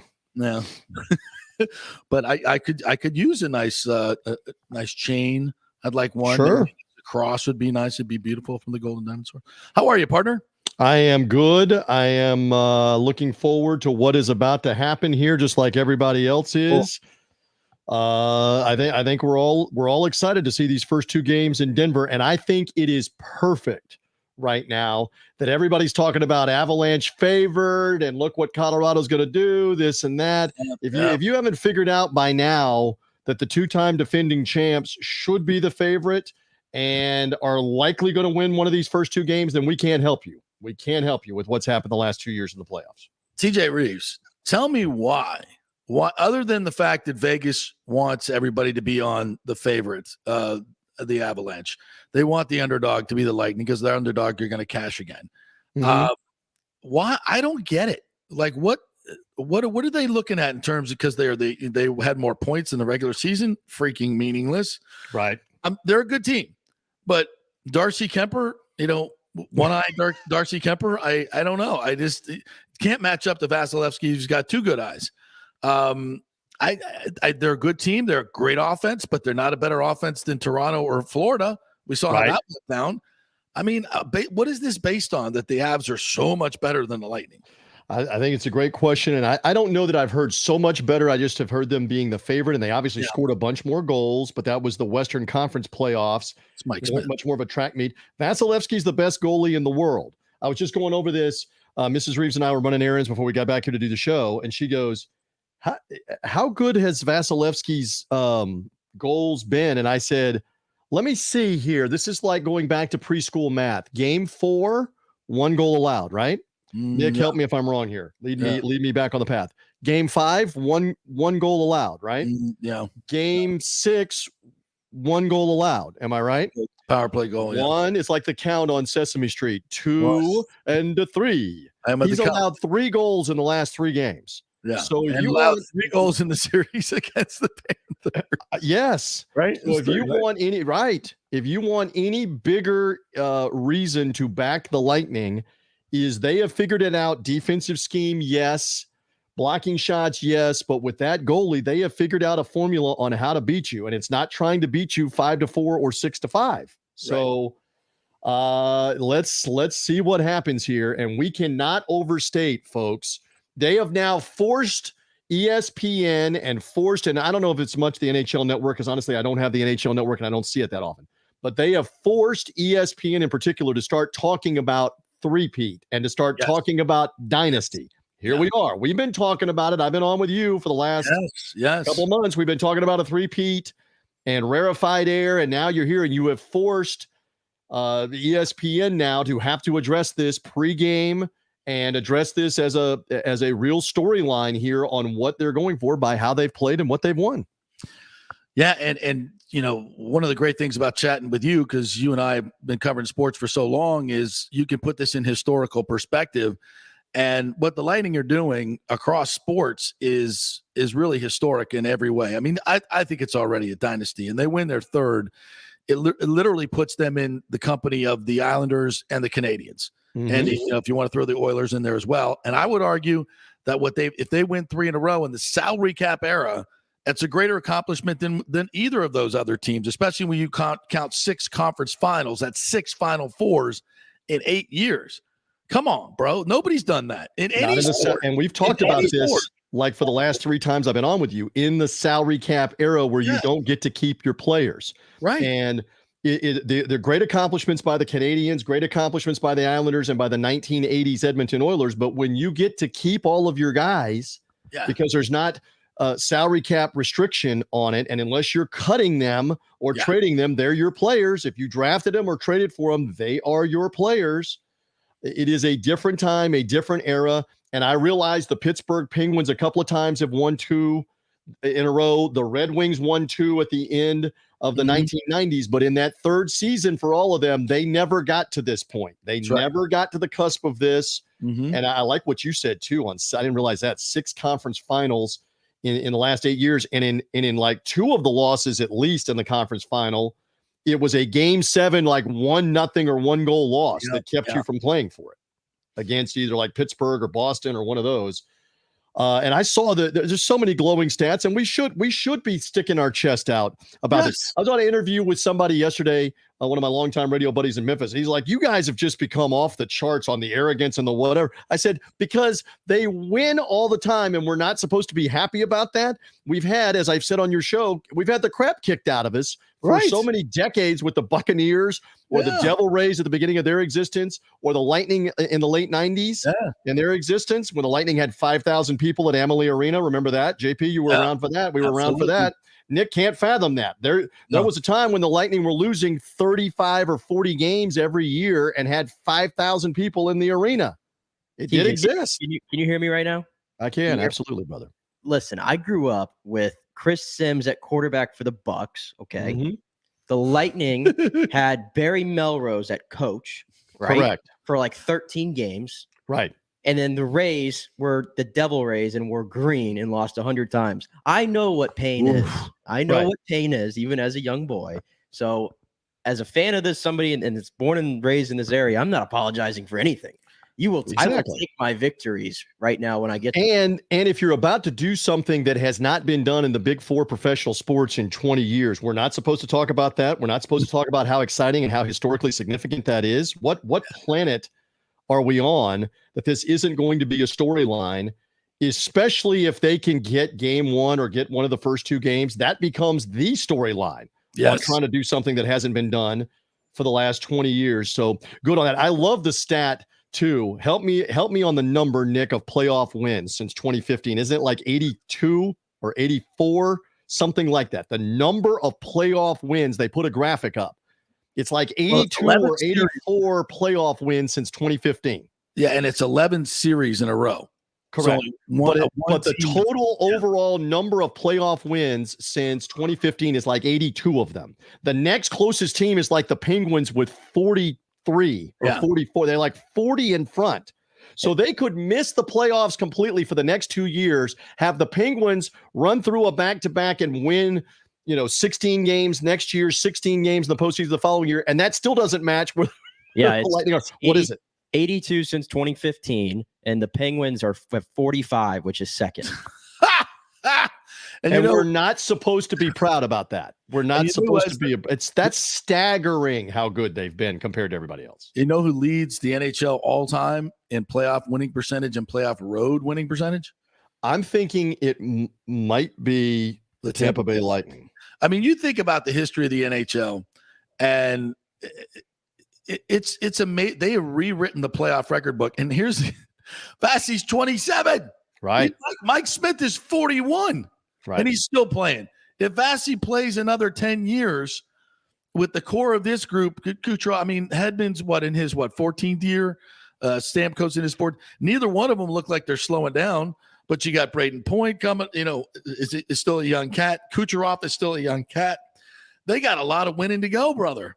It would look that way. And you've won these last two series without Braden Point. Exactly. And you accomplished what you accomplished last year in the regular season to put yourself in position without Kucherov playing at all in the regular season a year ago. So you've shown depth. Again, we should be proud about this. It's crazy. I still remember the Cup run of 2004 where you had to go back and forth to Calgary. This is not quite that far. It was on that plane.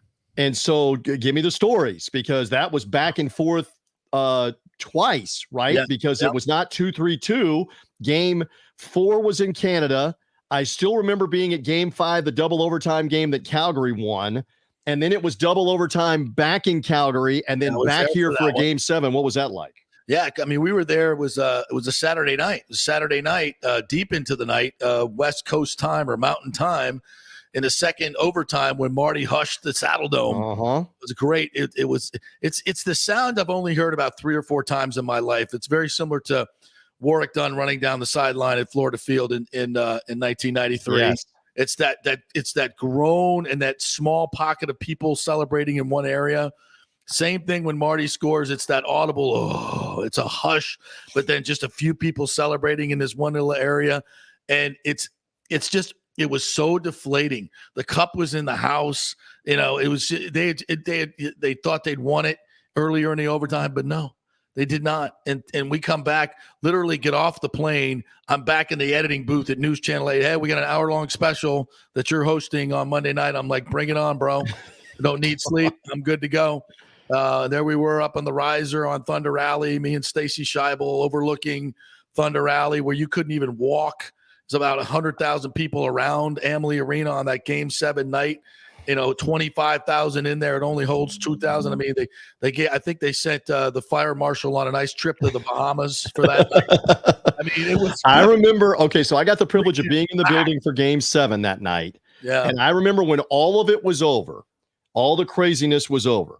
My concern was what's going on outside. Oh yeah. Is there potential here? Because this is at home. Yeah. The Buccaneers Super Bowl win had been in San Diego, so that wasn't home. This is at home on a summer night. What is going on when we go outside? We need to be ready. Are there cars on fire? Is there looting? Detroit, bro. It's ain't Philadelphia. We're not that's burning my point that cars. I'm coming to. We behaved. We behaved that night in 2004 after it was over, because you're right. I still remember this is probably 45 minutes after the game or an hour after the game. They've done the cup celebration and skated around. We've waited in the arena. We've seen everything. They've cleared everybody out. And when we came outside, you're right, because you were doing live TV. There had to be 15,000 people everywhere, and a lot of them had been outside watching the game. A lot of it's exiting the arena. Yeah. But it was mayhem at 1 o'clock in the morning or 1:30 in the morning is what I remember from that. Well, I remember the helicopter shot, the Eagle 8 shot they were taking after the game, and it was like there was just like this mob of people around Amalie Arena on Thunder Alley, but not only on Thunder Alley, but spilling out into the streets, into the park across the street. It was just humanity everywhere.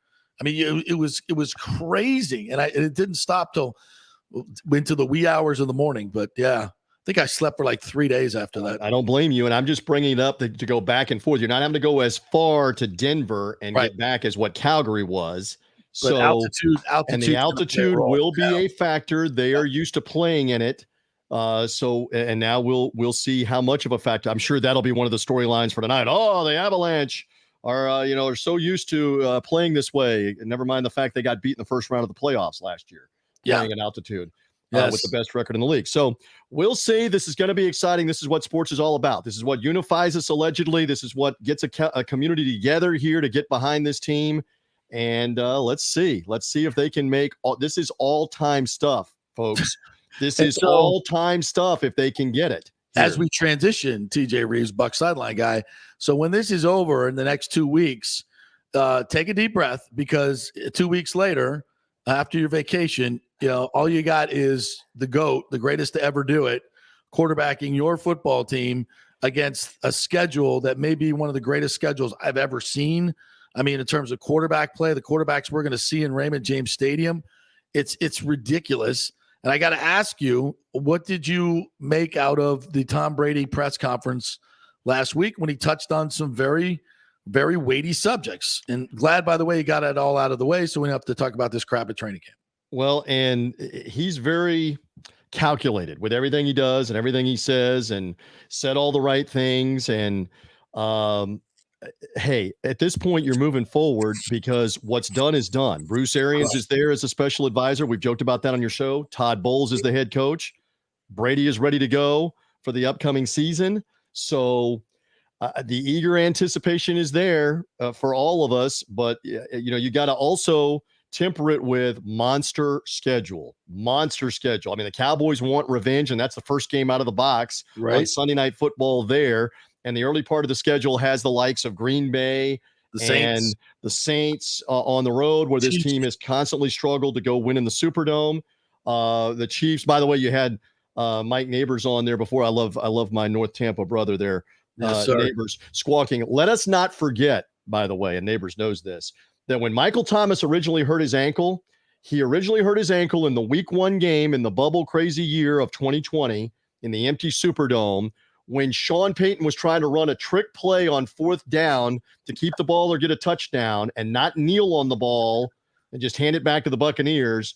He got injured on that play, and he has not been the same since. So as the stories continue to build about his ankle and whatever else, we'll just keep reminding everybody, injured on a trick play trying to throw a block, and hasn't been the same since, in a rub it in moment for Sean Payton. And by the way, just to counterbalance, for all the love about Peyton this, Peyton that, he knows what's coming in New Orleans. They're going to be bad.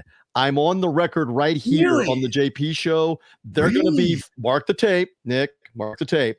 They're going to be 4 or 5 win bad in New Orleans. Watch what happens. I don't see that, brother. Watch what happens. Without him there, the quarterback situation is still unsettled and a mess. They did a lot of what they did last year, smoke and mirrors, and a lot of people watched the whole mentality, the old Dungy ball of run the football, play field position, play defense. It only gets you so far. They watched it a year ago. They'll be ready for it. Sean Payton did not leave that situation because he believes they're ready to contend and win with Jameis Winston and whoever else are going to play at quarterback, and Alvin Kamara and whatever they have on defense. So you're telling me the Bucs are going to win these 2 games then against them? I don't know if they win them both. I would be stunned if they don't win one of them. They might win both of them. I'm just saying to you, get ready for like 4-13, 5-12 in New Orleans. That's getting clipped. June 14th, 11:50. Listen, I think the Sean Payton thing is real. There's no question about that. But as Mike says, there's still a lot of continuity with the offensive coordinator. But wonderful. Payton was, he's running the show, and he's calling the plays. He's making all the decisions. Yeah, I mean, Dennis Allen's going to have a lot more on his plate. I get it. I think they've added a lot of good players. I still think they're an 8-9 win team. I think Jameis, the new Jameis with now he's got a new knee. And still has his LASIK. Don't forget about that. He was good. 14. But he was good. And I love him personally. He treated me very well while he was here. He's never going to change from being an interception machine. And if he is pressured and they are even or behind in a game, the majority of the time that he was playing early in last season, they did a really good job of playing with the lead and having a conservative, he averaged like passing game, yards a game. Whatever it was, their passing offense was like 31st or 32nd with him out there by design. Great. Yes. Do not throw interceptions. Do not take the risk. So we'll see. This is great fodder for the summer. We'll see when it comes around. I'm just putting it out there that Sean Payton realized this is going to be bad. And rather than it stain my legacy or my record, I'll go do TV and maybe try to coach the Dallas Cowboys in a couple years or wherever else he wants to coach. Coach Brady in Miami. Don't forget about that. Right. That was all lined up. Notice how I asked you about the Brady press conference. You just went right over it. You just went right. Well, I mean, he has gotten really good. He has gotten really good at not giving you a whole lot specifically anyway, except on his podcast. Yeah. And that's the new thing in the 2020s now on his podcast. But yeah, he said there's no rift with Bruce Arians. He said we are on board with Todd Bowles and with moving forward. And he was lobbying for free agents. He had a checklist of guys that he wanted and things that he wanted to get done. And they got most of it done and brought these guys back. So he's saying all the right things right now. And as long as you keep winning, the narrative will be move forward. You're winning games. You're on to trying to get back in the winner's circle and win a Super Bowl and everybody go out in the blaze of glory with him and with Gronkowski. That's the one thing I keep hearing, and I don't believe it, but I keep hearing he may not play, Gronkowski. He's going to play. He's like, how is he going to say no to Tom Brady? I don't disagree. I mean, come on. So this will be like a July signing. He gets in right before training camp. And there's no way he's going to say no to Tom Brady because Brady right now, I mean, if he looks at the tight ends, God bless Cam Brate and the 2 guys we drafted, come on. They got to have Gronk. Absolutely. Brady who was playing at a very high level at the end of last year. Finally got healthy after the ribs and the awful injury in the middle of the season. So by the way, haven't you seen the Magic conch shell horn? No. You haven't seen that video where he's blowing it to get Gronk to come back, right? Yeah. So that thing's magical. So he has no choice. Once he hears the Brady horn, it's like Pavlov's dogs. He has to come back and sign the contract. And look, he thinks for himself, do you? And he's going to make probably guaranteed $3 or $4 million. I don't know what he would make on TV or wrestling or whatever else he would be doing this year. He wants to get paid. He's going to go for the legacy, get another year of salary, go for the legacy, and go for one more Super Bowl on what's a Hall of Fame career for him as well. Hey, real quick before you head out, anything you want to pimp, by the way? I'm all good right now. You know what? Two things. Thank you for asking. Right now, my buddy George Offman, he's got a podcast out called "Tell Me a Story I Don't Know." Dave Wills is the guest. The Rays radio announcer is the guest. Yes. I'm promoting this on social media. Thank you for helping out with that. Go to Sports Media Watch. Go to Sports Media Watch's website, sportsmediawatch.com, the Sports Media Watch podcast feed. If you're a Rays fan, it is a great story. JP, here's the tease, because I don't even know if you and Nick know this full story. Dave Wills was the pregame guy for the Chicago White Sox and was doing various other radio duties in Chicago and was building his dream home 18 years ago with his wife to live forever in Chicago when he started talking to and got the Rays job in the middle of building the dream home. And he tells the story on this podcast. So that's a tease. Go find it, sportsmediawatch.com, sportsmediawatch.com podcast feed that I help out with. Dave is the guest. It's up on that feed right now, wherever you get podcasts. Tell Me a Story I Don't Know. Dave Wills, rise from Chicago, and doing minor league baseball and doing the University of Illinois Chicago basketball on the radio and ending up being a Rays announcer.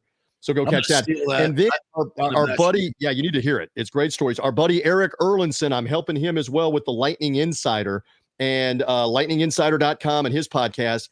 And he has partnered up with Ticket Smarter, a sponsor, Ticket Smarter. So Lightning fans, if you are looking to get into the games, Eric's got a great offer. Go check out his podcast, his website with Ticket Smarter for tickets in Colorado or here at a bit of a discount on the secondary market. Because at last check, the ones in Colorado were like $1,000 to get in, maybe $900 to get in. Yeah, and it's crazy. It's crazy. And even today, the public is joining the sale. And I was looking at the prices, and you're paying $600, probably $700 at the low end upper deck for game three. For game three, $700 for upper deck. Lowers are going for, you can get lowers for like $1,200 right now, $1,300 down below. I mean, still, and that may rise if the Lightning win one of these two games. And absolutely. The Well, Optimus game Bills. 6, which is a possible clinching scenario. I mean, these lower level tickets, there's tickets on the glass going for $15,000. That's JP money. That's JP kind of money. But anyway, Eric Erlinson does a fantastic job. He really does. And I know he's a colleague of yours, and you've been with him a bunch, and we've been in this market a bunch, and he is paying his own way, his own dime to get out to Denver and cover this. He is hustling. So check out that content as well with the Lightning Insider. No, Eric and I started when he was with the Tribune, and he was in Calgary with me. That was our first road trip. So we've been doing this for 20 years. I miss him now because he's a contract at the other station. We can't get him. That's correct. But lightninginsider.com is his. No. The podcast is his. I was shocked when the Times didn't hire him to cover the Lightning. That was weird. Like I'm looking, I'm like, wow, he's covered the Lightning for all this time. He's a tremendous writer, without question. Yes. The most qualified person to possibly get that. And they've had a couple of, and I love the people they have over there, but I was just, like, why wouldn't they? But anyway, he's out there in Denver. He's covering it. He's hustling. So thank you for the plug. Check out his Lightning Insider stuff. And again, the Dave Wills interview where Wills is talking about whether or not he ever thought he was going to make it in the business or not. And then he ends up, he and Andy on Rays Radio, I believe this is correct, are the second longest tenured radio team, only behind Dwayne Kuiper and Mike Krukow of the San Francisco Giants. They're the second longest tenured full-time radio guys besides those guys. All right, my friend. Thank you. Appreciate it. And you pimping all your other friends. Go Bolts. I'm happy to come on with you. Let's hope we're talking next week about a couple of Lightning wins and about cusp of history. I look forward to it, my friend. I think we will be. Thank you, my friend. Great TJ Reeves there. Oh, what a fun day we've had there. Just going down memory lane, talking about this series with the Avalanche. What did we miss today? Oh, we're going to get into the LIV golf. Mickelson and Brooks Koepka got into it with the reporters today at the U.S. Open. He basically said, "I'm sick of talking about LIV golf. We're here for the U.S. Open." It's a tired conversation, and it really is at this point. It is what it is. I know some people still want to talk about it, but I'm on to the U.S. Open. I tell you this: the PGA Tour just flexed their muscles. If you saw the ratings for the RBC Canadian Open, what were they? Nearly 3 million tuned in on that Sunday to see Rory McIlroy. That's the highest that tournament has ever done. What was the LIV had 58,000? I don't know if it surpassed $100,000 a day on YouTube. It doesn't matter. They don't care about the return on investment. Nope. All they care about is wrecking the PGA Tour. And if this is their idea of sports washing to make the Saudi government look better and normalized, no. You look like a bunch of rich sheiks trying to destroy the PGA Tour. It's not a good look at all. Just trying to buy some good favor with money, and you've done exactly the opposite. All right, our thanks to TJ Reeves, who joined us today, and Mike Neighbors. If you missed anything, go back and check it out, fanstreamsports.com. You can always find us on Twitter, Apple, and Spotify. Listen to the podcast. Watch it on YouTube. Subscribe. We'll talk to you tomorrow. Go Bolts. Go Rays.